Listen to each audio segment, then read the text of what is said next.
ಕೆಲವಾರಗಳಿಂದ ನಾವು ಯಾಜಕತ್ವದ ಕುರಿತಾಗಿ ಕಲ್ತ್ಕೊಳ್ತಾ ಬಂದಿದ್ದೇವೆ. ಹೊಸ ಒಡಂಬಡಿಕೆ ಯಾಜಕರ ಕುರಿತಾಗಿ ಹೊಸ ಒಡಂಬಡಿಕೆ ಯಾಜಕತ್ವ ಯಾವ ರೀತಿಯಲ್ಲಿದೆ ಎಂಬುದಾಗಿ ಪೇತ್ರನು ಹಿಂಸೆಯಲ್ಲಿರುವಂತಹ ದೇವಜನರಿಗೆ ತಿಳಿಸ್ತಾ ಬರ್ತಾನೆ. ಅದೇ ರೀತಿಯಲ್ಲಿ ನಾವು ಸಹ ಹೊಸ ಒಡಂಬಡಿಕೆಯ ವಿಶ್ವಾಸಿಗಳಾಗಿರುವಾಗ ಈ ಸಂಗತಿಗಳು ನಮಗೆ ಯಾವ ರೀತಿಯಲ್ಲಿ ಅನ್ವಯವಾಗ್ತವೆ ಮತ್ತು ಇದರಿಂದ ನಾವು ಯಾವ ಆತ್ಮಿಕ ಸತ್ಯಗಳನ್ನು ಕಲಿತ್ಕೊಳ್ಬಹುದೆಂಬುದಾಗಿ ನಾವು ಕಳೆದ ವಾರಗಳಲ್ಲಿ ನಾವು ಕಲ್ತ್ಕೊಳ್ತಾ ಬಂದ್ವು. ಪೇತ್ರನು ಹೇಳುವ ಹಾಗೆ ನಮಗೆ ಸಿಕ್ಕಿರುವಂತಹ ಯಾಜಕತ್ವ ಎರಡು ರೀತಿಯ ಯಾಜಕತ್ವಗಳು.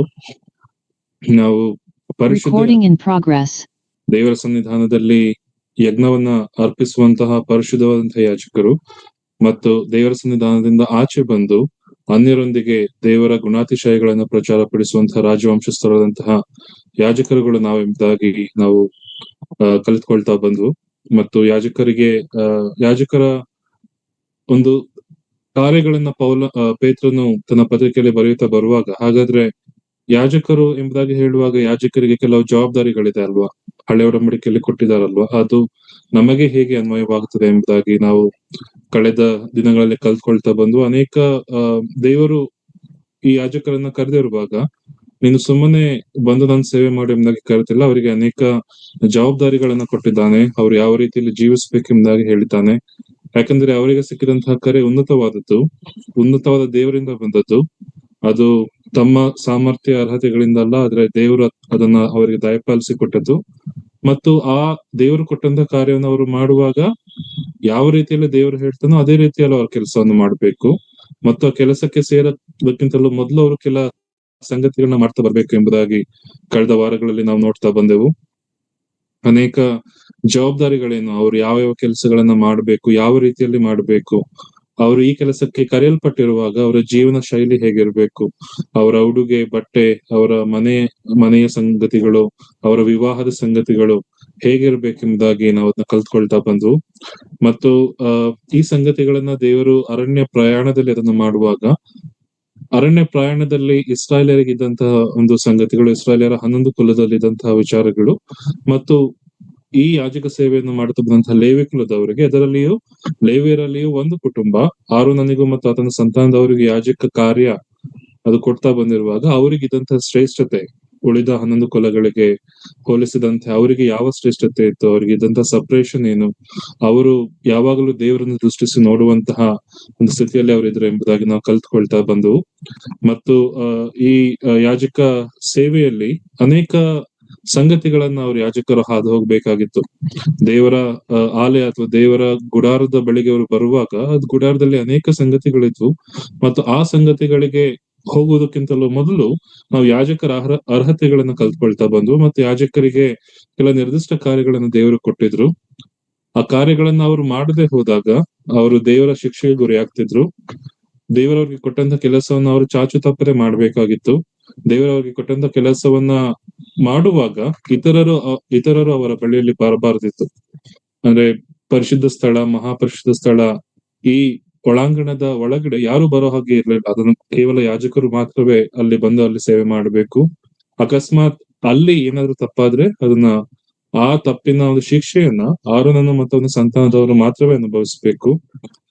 ಅಥವಾ ಯಾಜಕ ಸೇವೆಯ ಒಂದು ವಿಚಾರದಲ್ಲಿ ಯಾವುದೇ ತಪ್ಪಾದ್ರೂ ಅದನ್ನ ಇಡೀ ಲೇವಿ ಕುಟುಂಬದವರು ಅನುಭವಿಸಬೇಕಾಗಿತ್ತು. ಮತ್ತು ಅದನ್ನ ಕಾಯುವುದು, ನೋಡಿಕೊಳ್ಳುವುದು ಮತ್ತು ಹೀಗೆ ಅನೇಕ ಸಂಗತಿಗಳನ್ನ ನಾವು ಕಲ್ತ್ಕೊಳ್ತಾ ಬಂದು, ಮತ್ತು ಯಾಜಕತ್ವ ಅವರಿಗೆ ಸಿಕ್ಕಂತಹ ಬಹುಮಾನ, ದೇವರಿಂದ ಸಿಕ್ಕಂತಹ ಬಹುಮಾನ ಎಂಬುದಾಗಿ ಕಲ್ತ್ಕೊಳ್ತಾ ಬಂದು.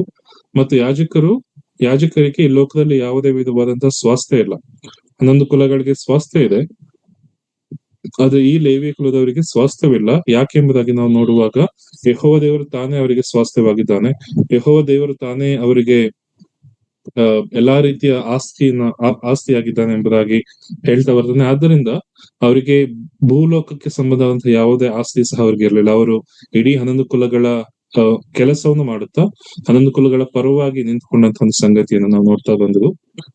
ಮತ್ತು ಯಾಜಕ ವೃತ್ತಿಯನ್ನ ಆರೋನನ ಕುಟುಂಬದವರೇ ಮಾಡಬೇಕಾದಾಗ್ಯೂ ಸಹ, ಆರೋನನ ಕುಟುಂಬದಲ್ಲಿ ಸಹ ಕೆಲ ಸಂಗತಿಗಳು, ಕೆಲ ವಿಚಾರಗಳಿರುವುದಾದ್ರೆ ಆರೋನನ ಸಂತಾನದವರಲ್ಲಿ ಅವರು ನನ್ನ ಸನ್ನಿಧಾನಕ್ಕೆ ಬರಬಾರದು ಎಂಬುದಾಗಿ ದೇವರು ಹೇಳ್ತಾ ಬರ್ತಾನೆ. ಆ ಒಂದು ವಚನವನ್ನು ನಾವು ಓದಿಕೊಂಡು ಇದರಲ್ಲಿ ನಾವು 3 ಸಂಗತಿಗಳನ್ನ ನಾವು ಕಳೆದ ಬಾರಿ ನೋಡಿದ್ವು. ಕುರುಡರ ಕುರಿತಾಗಿ, ಕುಂಟರ ಕುರಿತಾಗಿ ಮತ್ತು ಕೋರೆ ಮುಗುಳ್ಳವರ ಕುರಿತಾಗಿ ನಾವು ಕಲ್ತ್ಕೊಳ್ತಾ ಬಂದು ಈ ದಿನದಲ್ಲಿ ಸಹ, ಈ ಸಂಜೆ ಸಮಯದಲ್ಲಿಯೂ ಸಹ ಅದನ್ನೇ ಮುಂದುವರಿಸುವಂತವರಾಗಿರೋಣ. ಮೊದಲನೇದಾಗಿ ಯಾಜಕ ಕಾಂಡ 21ನೇ ಅಧ್ಯಾಯ 17ರಿಂದ 20ನೇ ವರೆಗಿನ ವಚನವನ್ನು ನಾವು ಓದಿಕೊಳ್ಳೋಣ. ಯಾಜಕ ಕಾಂಡ 21, 17ರಿಂದ 20. ಯೆಹೋವನು ಮೋಶೆಗೆ ಹೇಳಿದ್ದೇನೆಂದರೆ, ನೀನು ಆರೋನನಿಗೆ ಹೀಗೆ ಆಜ್ಞಾಪಿಸು, ನಿನ್ನ ಸಂತತಿಯವರ ಎಲ್ಲಾ ತಲಾಂತರಗಳಲ್ಲಿಯೂ ಯಾವ ಅಂಗಹೀನನು ದೇವರ ಆಹಾರವನ್ನು ಸಮರ್ಪಿಸುವುದಕ್ಕೆ ಸನ್ನಿಧಿಗೆ ಬರಬಾರದು. ಅಂಗಹೀನನು ಈ ಕಾರ್ಯವನ್ನು ವಹಿಸಿಕೊಳ್ಳಲೇ ಕೂಡದು. ಅವನು ಕುರುಡನಾಗಲಿ, ಕುಂಟನಾಗಲಿ, ಕೊರೆಮೂಗನಾಗಲಿ, ವಿಪರೀತ ಅವಯವಗಳುಳ್ಳವನಾಗಲಿ, ಕೈಕಾಲು ಮುರುಕನಾಗಲಿ, ಗೂನು ಗುಜ್ಜಾರಿಯಾಗಲಿ, ಹೂಗಣ್ಣ ಕಾಯಿಗಣ್ಣನಾಗಲಿ, ಕಜ್ಜಿ ತುರಿಗಳುಳ್ಳವನಾಗಲಿ, ಬೀಜ ದೋಷವುಳ್ಳವನಾಗಲಿ, ಬೇರೆ ಯಾವ ಕಳಂಕವಿದ್ದವನಾಗಲಿ ಯೆಹೋವನಿಗೆ ಹೋಮದ್ರವ್ಯಗಳನ್ನು ಸಮರ್ಪಿಸುವುದಕ್ಕೆ ಸನ್ನಿಧಿಗೆ ಬರಬಾರದು. ಅಂಥವನು ದೇಹದಲ್ಲಿ ದೋಷವಿರುವುದರಿಂದ ದೇವರ ಆಹಾರವನ್ನು ಸಮರ್ಪಿಸಲೇಬಾರದು ಎಂಬುದಾಗಿ ದೇವರು ಕೆಲವು ರೆಸ್ಟ್ರಿಕ್ಷನ್ಸ್ ಮಾಡ್ತಾರೆ. ಅಲ್ಲಿ ನೀನು ಆರೋನನ ಮನೆತನದವನೇ ಆಗಿರು, ಆರೋನನ ಬಂಧುವೇ ಆಗಿರೋ, ಅಥವಾ ಆರೋನನ ಮಗನೇ ಆಗಿರು. ಆದ್ರೆ ನೀನು ದೇವರ ಸನ್ನಿಧಾನಕ್ಕೆ ಬರುವುದಕ್ಕಿಂತಲೂ ಮೊದಲು ದೇವರು 12 ವಿಧವಾದಂತಹ ಸಂಗತಿಗಳನ್ನ ಮೋಶೆಗೆ ಮತ್ತು ಆರೋನನಿಗೆ ವಿವರಿಸ್ತಾರೆ. ಈ 12 ವಿಧವಾದಂತಹ ಸಂಗತಿಗಳು ನಿಮಗೆ ಇರುವುದಾದ್ರೆ ದೇವರ ಸನ್ನಿಧಾನಕ್ಕೆ ಬರುವಂತಹ ಯೋಗ್ಯತೆಯನ್ನ ಅಥವಾ ಅರ್ಹತೆಯನ್ನು ನೀವು ಕಳ್ಕೊಂಡಿದ್ದೀರಿ ಎಂಬುದಾಗಿ ದೇವರು ಹೇಳ್ತಾರೆ. ಹಾಗಾದ್ರೆ ಇದರಲ್ಲಿ ಕೆಲವನ್ನ ದೇವರು ಹುಟ್ಟಿನಿಂದಲೇ ಕೊಟ್ಟಿದ್ದಾರೆ ಮತ್ತು ಕೆಲವು ಒಂದು ಅವಯವಗಳನ್ನ ಅದು ಮನುಷ್ಯನು ತನ್ನ ಜೀವಮಾನದಲ್ಲಿ ಹೊಂದಿಕೊಳ್ಬಹುದು. ಆದ್ರೆ ನಾವು ಈ ರೀತಿಯಾಗಿ ಆಲೋಚನೆ ಮಾಡೋದಾದ್ರೆ, ಈ ಫಾರ್ ಎಕ್ಸಾಂಪಲ್ ಕುರುಡ, ಕುಂಟ ಅನ್ನುವಂತಹ ವಿಚಾರಗಳನ್ನ ಮನುಷ್ಯನ ಸಾಮಾನ್ಯವಾಗಿ ಹುಟ್ಟಿನಿಂದಲೇ ಹೊಂದಿಕೊಳ್ತಾನೆ. ಅಂತಹ ಹುಟ್ಟಿನಿಂದಲೇ ಬರುವಂತಹ ವಿಚಾರಗಳನ್ನ ಅದನ್ನ ಕೊಟ್ಟಿರುವವನು ದೇವ್ರೆ. ಹಾಗಾದ್ರೆ ದೇವರೇ ಈ ಸಂಗತಿಗಳನ್ನ ಕೆಲವರಿಗೆ ಕೊಟ್ಬಿಟ್ಟು ನೀನು ನನ್ನ ಸನ್ನಿಧಾನಕ್ಕೆ ಬರಬಾರ್ದು ಎಂಬುದಾಗಿ ಹೇಳೋದಾದ್ರೆ ದೇವರು ಮೋಸಗಾರನ, ಅಪನಂಬಿಗಸ್ತನ, ಅಥವಾ ದೇವರು ಅನ್ಯಾಯ ಮಾಡುವಂತವನ ಎಂಬುದಾಗಿ ನಾವು ಆಲೋಚನೆ ಮಾಡೋದಾದ್ರೆ ದೇವರು ಖಂಡಿತವಾಗಿ ಸಹ ಅನ್ಯಾಯ ಮಾಡುವವನಲ್ಲ. ಯಾಕಂದ್ರೆ ಈ ಕುರುಡತನವನ್ನ ಅದನ್ನು ಕೊಟ್ಟಾಗ್ಯೂ ಸಹ, ಈ ಕುಂಟತನವನ್ನ ಅಥವಾ ಬೇರೆ 12 ಸಂಗತಿಗಳನ್ನ ಅದನ್ನು ಕೊಟ್ಟಾಗ್ಯೂ ಸಹ ಈ ಸಂಗತಿಗಳನ್ನ ಸಾಮಾನ್ಯ ಇಸ್ರಾಯೇಲ್ಯರಲ್ಲಿ ಇದ್ದರೆ ಸರಿಯದು. ಮತ್ತು ಯೇಸು ಕ್ರಿಸ್ತನು ಈ ಲೋಕಕ್ಕೆ ಬರುವಾಗ ಆತನು ಈ ವಿಧವಾದಂತಹ ರೋಗಿಗಳ ಮಧ್ಯದಲ್ಲಿಯೇ ವಾಸ ಮಾಡಿದನು. ಆತನಿಗಿದ್ದಂತಹ ಹೆಸರು ಸಹ ರೋಗಿಗಳು ಮತ್ತು ಪಾಪಿಗಳ ಜೊತೆಯಲ್ಲಿರುವಂತಹ ವನು ಎಂಬುದಾಗಿ ಯೇಸು ಕ್ರಿಸ್ತನಿಗೆ ಹೆಸರಿತ್ತು. ನಮ್ಮ ಕರ್ತನು ಸಹ ಯೆಹೋವ ದೇವರು ಸಹ ಯಾವುದೇ ರೀತಿಯಲ್ಲಿ ಈ ಅನಾರೋಗ್ಯಗಳನ್ನ ವಿರೋಧಿಸ್ಲಿಲ್ಲ, ಅಥವಾ ಈ ಅನಾರೋಗ್ಯಗಳ ಇರುವವರನ್ನ ನೀವು ನನ್ನ ಮಕ್ಕಳಲ್ಲ ಎಂಬುದಾಗಿ ಹೇಳಿಲ್ಲ. ಆದ್ರೆ ಯಾವಾಗ ದೇವರ ಸನ್ನಿಧಾನದಲ್ಲಿ ಕೆಲಸ ಮಾಡುವಂತ ಸಂದರ್ಭ ಇರ್ತದೋ, ದೇವರ ಸನ್ನಿಧಾನದಲ್ಲಿ ನಾನು ಹೋಗಿ ನಿಂತ್ಕೊಳ್ಬೇಕಾಗಿರ್ತದೋ, ದೇವರು ತನಗೆ ಬಲಿ ಅರ್ಪಿಸುವಂತ ಕುರಿಯನ್ನೇ ಅಥವಾ ಹೋತಗಳನ್ನೇ ಅಥವಾ ಬಲಿ ತರುವಂತಹ ಆ ಬಲಿಯ ಕುರಿಗಳ ಪ್ರಾಣಿಗಳನ್ನೇ ದೇವರು ನೀವು 3 ದಿನ ಅದನ್ನ ಇಟ್ಕೊಂಡು ನೀವು ಪರೀಕ್ಷಿಸಬೇಕೆಂಬುದಾಗಿ ಪಸ್ಕ ಹಬ್ಬದಲ್ಲಿ ನಾವು ನೋಡ್ತೇವೆ.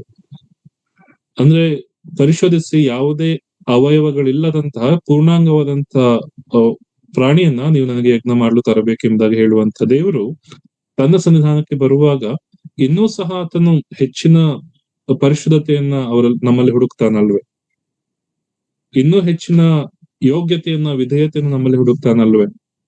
ಈ ಅವಯವಗಳನ್ನು ಕೊಟ್ಟ ಆತನ ದೇವರೇ, ಆದ್ರೆ ಈ ಅವಯವಗಳನ್ನ ಕೊಡುವುದರಲ್ಲಿ ಆತನು ಅನೇಕ ಸತ್ಯಾರ್ಥಗಳನ್ನ ಆತನು ಇಟ್ಟಿದ್ದಾನೆ, ಅನೇಕ ವಿಚಾರಗಳನ್ನ ಆತನು ತಿಳಿಸಿದ್ದಾನೆ. ಹಳೆ ಒಡಂಬಡಿಕೆಗೆ ಮಾತ್ರವಲ್ಲ, ಹೊಸ ಒಡಂಬಡಿಕೆಯ ವಿಶ್ವಾಸಿಗಳಿಗೂ, ಹೊಸ ಒಡಂಬಡಿಕೆಯ ಯಾಜಕರಿಗೂ. ಹೊಸ ಒಡಂಬಡಿಕೆಯ ಯಾಜಕತನ 2 ವಿಧವಾಗಿದೆ. ಮೊದಲನೇದಾಗಿ ಅವರು ಪವಿತ್ರ ಯಾಜಕ ವರ್ಗ, ಇನ್ನೊಂದು ರಾಜವಂಶಸ್ಥಂತ ಯಾಜಕ ವರ್ಗ. ಸೊ ಪವಿತ್ರರಾಗಿಯೂ ರಾಜವಂಶಸ್ಥರಾಗಿ ಇರುವಂತಹ ಯಾಜಕ ವರ್ಗದವರನ್ನ ಅವರಿಗೆ ಇನ್ನೂ ಹೆಚ್ಚಾದಂತಹ ಜವಾಬ್ದಾರಿಗಳು, ಒಡಂಬಡಿಕೆಗಳು ಕೊಡಲ್ಪಟ್ಟಿರ್ತವೆ.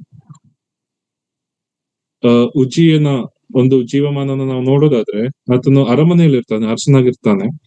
ಆದ್ರೆ ಆತನಿಗೆ ಕುಷ್ಠರೋಗ ಬರುವಾಗ ಅದನ್ನು ಅರಮನೆಯಿಂದ ದೂರ ತಳ್ಳಿಬಿಡ್ತಾರೆ ಎಂಬುದಾಗಿ ನಾವು ನೋಡ್ತೇವೆ. ದಾನಿಯೇಲನ ಗ್ರಂಥದಲ್ಲಿಯೂ ಸಹ ಅರಸನು ಆತನು ತನ್ನ ಜ್ಞಾನವನ್ನ ಕಳಕೊಂಡು ಪಶುಗಳ ಹಾಗೆ ಆದಾಗ ನಾವು ನೋಡ್ತೇವೆ. ಅವನು ಸಹ ಮಣ್ಣಿನಲ್ಲಿ ಬಿದ್ಕೊಂಡು ಪ್ರಾಣಿಯ ಹಾಗೆ ಇರುವಾಗ ತನ್ನ ಅರಮನೆಯಿಂದ ಆತನು ದೂರ ಹೋಗ್ಬಿಟ್ಟು ಪ್ರಾಣಿಯ ಹಾಗೆ ನೆಲದಲ್ಲಿ ಆತನು ವಾಸ ಮಾಡ್ತಾನೆ ಎಂಬುದಾಗಿ ನಾವು ನೋಡ್ತೇವೆ. ನೋಡ್ರಿ, ಈ ಲೋಕದ ಸಂಗತಿಗಳನ್ನ ಮಾಡಲು ನಾವು ಎಷ್ಟೊಂದು ಗಮನ ಕೊಡ್ತೇವೆ. ಈ ಲೋಕದ ಕಾರ್ಯಗಳನ್ನು ನಾವು ಮಾಡಲು ಎಷ್ಟೊಂದು ಫಿಲ್ಟರ್ ಮಾಡ್ತೇವೆ. ಇಂಟರ್ವ್ಯೂಗೆ ನಾನು ಹೋಗ್ಬಿಟ್ಟು ಸುಮ್ಮನೆ ನಾನು ಇಂಟರ್ವ್ಯೂಗೆ ಬಂದಿದ್ದೀನಿ, ನಂಗೆ ಕೆಲಸ ಕೊಡಿ ಅಂದ್ರೆ ಅವ್ರು ಸೇರಿಸ್ಕೊಳ್ಳೋದಿಲ್ಲ. ಅನೇಕ ಕ್ವಾಲಿಟೀಸ್ ನಮ್ಮಲ್ಲಿ ನೋಡ್ತಾರೆ, ಅನೇಕ ಸ್ಕಿಲ್ಸ್ ನಮ್ಮಲ್ಲಿ ನೋಡ್ತಾರೆ. ಅದೇ ಜೀವವುಳ್ಳ ದೇವರ ಸನ್ನಿಧಾನದಲ್ಲಿ ನಾವು ಕೆಲಸವನ್ನು ಮಾಡಲು ಬರ್ತೇವೆ ಎಂಬುದಾಗಿ ಹೇಳುದಾದ್ರೆ, ಭಯಂಕರನಾದಂಥ ದೇವರು, ಜೀವ ಸ್ವರೂಪನಾದಂಥ ದೇವರು, ಭೂಪರಲೋಕಗಳ ನಿರ್ಮಾಣಿಕನು, ಸರ್ವಶಕ್ತನಾದಂಥ ದೇವರು, ಈ ರೀತಿಯಲ್ಲಿ ದೇವರ ಮಹತ್ ಕಾರ್ಯಗಳನ್ನ ಅಥವಾ ಮಹಾನಾಮಗಳನ್ನ ನಾವು ನೋಡುವಾಗ, ಆತನ ಸನ್ನಿಧಾನದಲ್ಲಿ ನಾನು ಹೇಗೋ ಬಂದು ಸೇವೆ ಮಾಡ್ತೀನಿ ಅಂದ್ರೆ ಅದು ಖಂಡಿತವಾಗಿ ಸಾಧ್ಯ ಇಲ್ಲ. ದೇವರು ಆ ರೀತಿ ಸೇವೆ ಮಾಡೋದಕ್ಕೆ ಬರುವಾಗ ಅದರ ರೆಸ್ಪಾನ್ಸ್ ನಾವು ದೇವರಿಂದ ನಾವು ನೋಡಿದ್ದೇವೆ. ಮೋಶೆಯೊಂದಿಗೆ ದೇವರು ಮುಖಾಮುಖಿಯಾಗಿ ಮಾತಾಡ್ತಾರೆ. ಮೋಶೆಯೊಂದಿಗೆ ದೇವರು ಸ್ನೇಹಿತನ ಹಾಗೆ ಮಾತಾಡ್ತಾರೆ. ಆದ್ರೆ ಮೋಶೆಗೆ ನೀನು ಆ ಕಲ್ಲಿನ ಬಳಿ ಹೋಗಿ ಮಾತಾಡು, ನೀನು ಹೋಗಿ ಮಾತನಾಡುವಾಗ ನೀರು ಬರ್ತದೆ ಎಂಬುದಾಗಿ ದೇವರು ಹೇಳುವಾಗ, ಮೋಶೆ ಕೋಲನ್ನು ತಗೊಂಡು 2 ಬಾರಿ ಹೊಡಿತಾನೆ. ಏನ್ ಮಾಡ್ತಾನೆ? ಅವನು ದೇವರ ಮಾತನ್ನ ತಪ್ಪಿಲ್ಲ, ದೇವರು ಹೇಳಿದನ್ನ ಆತನು ಮಾಡಿದ್ದಾನೆ. ಆದ್ರೆ ತನ್ನ ಕೋಪವನ್ನ ಪ್ರಕಟಿಸಲು ಅಥವಾ ತನ್ನ ಕೋಪವನ್ನು ಹೊರಹಾಕಲು ಆ ಬಂಡೆಗೆ 2 ಸಾರಿ ಹೊಡಿತಾನೆ ಅಷ್ಟೇ. ಇನ್ನೊಂದು ಸಾರಿ ನಾವು ನೋಡ್ತಾ ಬರುವಾಗ, ಇದೇ ನಾದಾಬ್ ಅಬಿಹು ಎನ್ನುವರು, ಅವರು ಯಾಜಕ ಸೇವೆ ಹಿಂದಿನ ದಿನ ಅವರಿಗೆ ಸಿಕ್ಕಿದೆ. ಯಾಜಕರಾಗಿ ಅವರು ಪ್ರತಿಷ್ಠಿತರಾಗಿದ್ದಾರೆ, ಯಜ್ಞಗಳನ್ನು ಸಮರ್ಪಿಸಿದ್ದಾರೆ. ಮಾರನೇ ದಿನ ಬಂದು ಅವರು ಬೇರೆ ವಿಧವಾದಂತಹ ಬೆಂಕಿಯನ್ನು ಹಾಕಿದ್ದಾರೆ. ಅವರೇನು ವರ್ಷಾನ್ಗಟ್ಲೆ ಕೆಲಸ ಮಾಡಿಲ್ಲ. ನಾವು ನೋಡ್ತೇವೆ ಆ ಕ್ಷಣವೇ ಅವರನ್ನ ದೇವರಿಂದ ಬೆಂಕಿ ಹೊರಟು ಬಂದು ಅವರನ್ನ ಅಲ್ಲೇ ನಾಶ ಮಾಡ್ತಾ ಎಂಬುದಾಗಿ ನಾವು ನೋಡ್ತಾ ಬರ್ತೇವೆ. ಇಬ್ರಿಯ ಗ್ರಂಥಕರ್ತನು ಹೇಳ್ತಾನಲ್ವಾ, ಜೀವವುಳ್ಳ ದೇವರ ಸನ್ನಿಧಾನದಲ್ಲಿ ನಿಂತಿರುವಾಗ ಆತನು ಭಯಂಕರನಾದಂತಹ ದೇವರು, ಗಂಭೀರನಾದಂತಹ ದೇವರು, ಜೀವ ಸ್ವರೂಪದಂತ ದೇವರ ಕೈಲಿ ಸಿಕ್ಕಿ ಬೀಳುವುದು ಬಹಳ ಭಯಂಕರವಾದದ್ದು. ನಮ್ಮ ದೇವರು ಪ್ರೀತಿ ಸ್ವರೂಪನ ಮಾತ್ರವೇ ಅಲ್ಲ, ಆತನು ಭಯಂಕರನು, ಆತನು ಮಹಾ ಮಹಿಮನು. ಆದ್ದರಿಂದ ಭಯದಿಂದಲೂ ಭಕ್ತಿಯಿಂದಲೂ ಆತನ ಸನ್ನಿಧಾನದಲ್ಲಿ ನಾವು ಸೇವೆ ಮಾಡೋಣ ಎಂಬುದಾಗಿ ದೇವರ ವಾಕ್ಯದಲ್ಲಿ ನಾವು ನೋಡ್ತೇವೆ. ದೇವರ ಸನ್ನಿಧಾನಕ್ಕೆ ನಾವು ಬರುವಾಗ ನಾವು ಎಷ್ಟೋ ಹೆಚ್ಚಾಗಿ ನಮ್ಮನ್ನು ನಾವು ಪರಿಶುದ್ಧಪಡಿಸಿಕೊಂಡವರಾಗಿ, ಯೋಗ್ಯರಾಗಿ, ವಿಧೇಯರಾಗಿ ಬರಬೇಕೆಂಬುದಾಗಿ ದೇವರ ವಾಕ್ಯ ನಮಗೆ ತಿಳಿಸುತ್ತದೆ.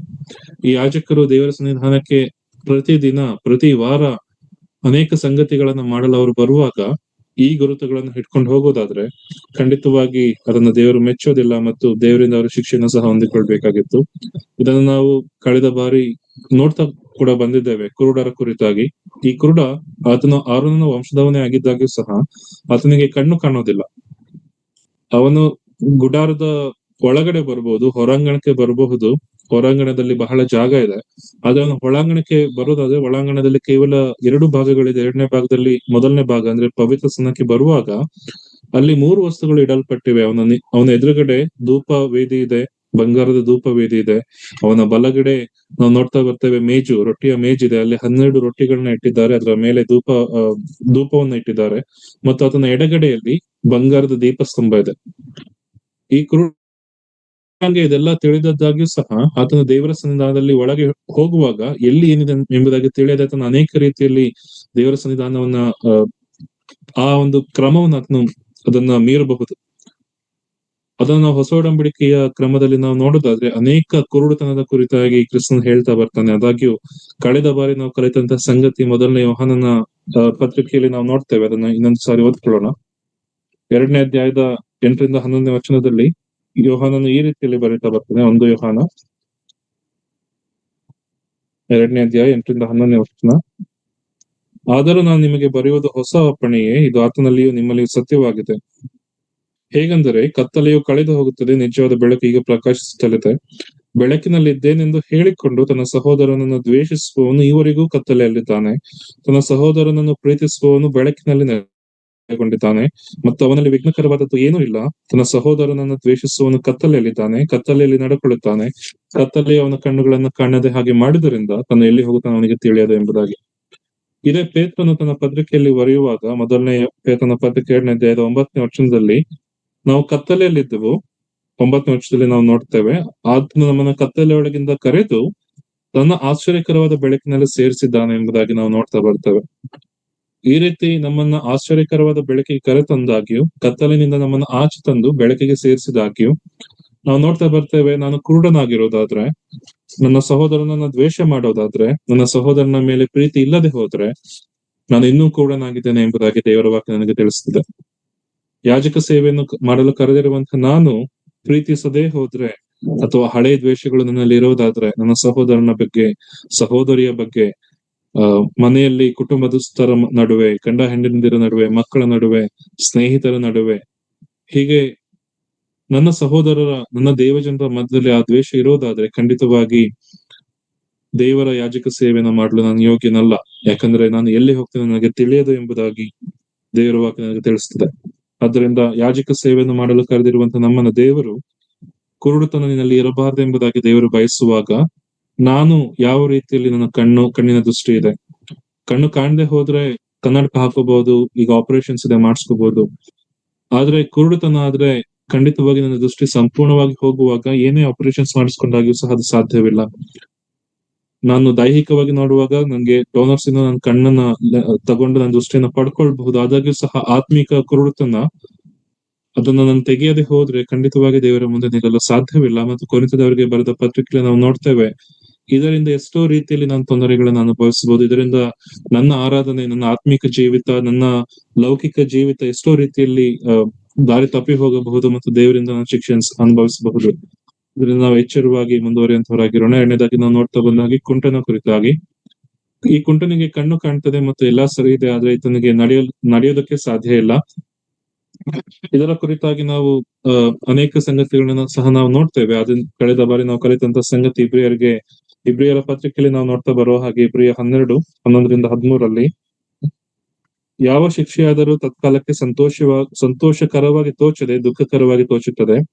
ಆದರೂ ತರುವಾಯ ಅದು ಶಿಕ್ಷೆ ಹೊಂದಿದವರಿಗೆ ನೀತಿ ಎಂಬ ಫಲವನ್ನು ಕೊಟ್ಟು ಮನಸ್ಸಿಗೆ ಸಮಾಧಾನವನ್ನು ಉಂಟು ಮಾಡುತ್ತದೆ. ಆದ್ದರಿಂದ ಜೋಲು ಬಿದ್ದ ಕೈಗಳನ್ನು, ನಡುಗುವ ಮೊಣಕಾಲುಗಳನ್ನು ಸುಧಾರಿಸಿಕೊಳ್ಳಿರಿ. ನಿಮ್ಮ ಕಾಲುಗಳಿಂದ ನೆಟ್ಟಗೆ ಮುಂದೆ ನಡೆಯಿರಿ. ಹೀಗೆ ಮಾಡಿದರೆ ಕುಂಟ ಕಾಲು ಒಳಗಿ ಹೋಗದೆ ವಾಸಿಯಾಗುವುದು ಎಂಬುದಾಗಿ.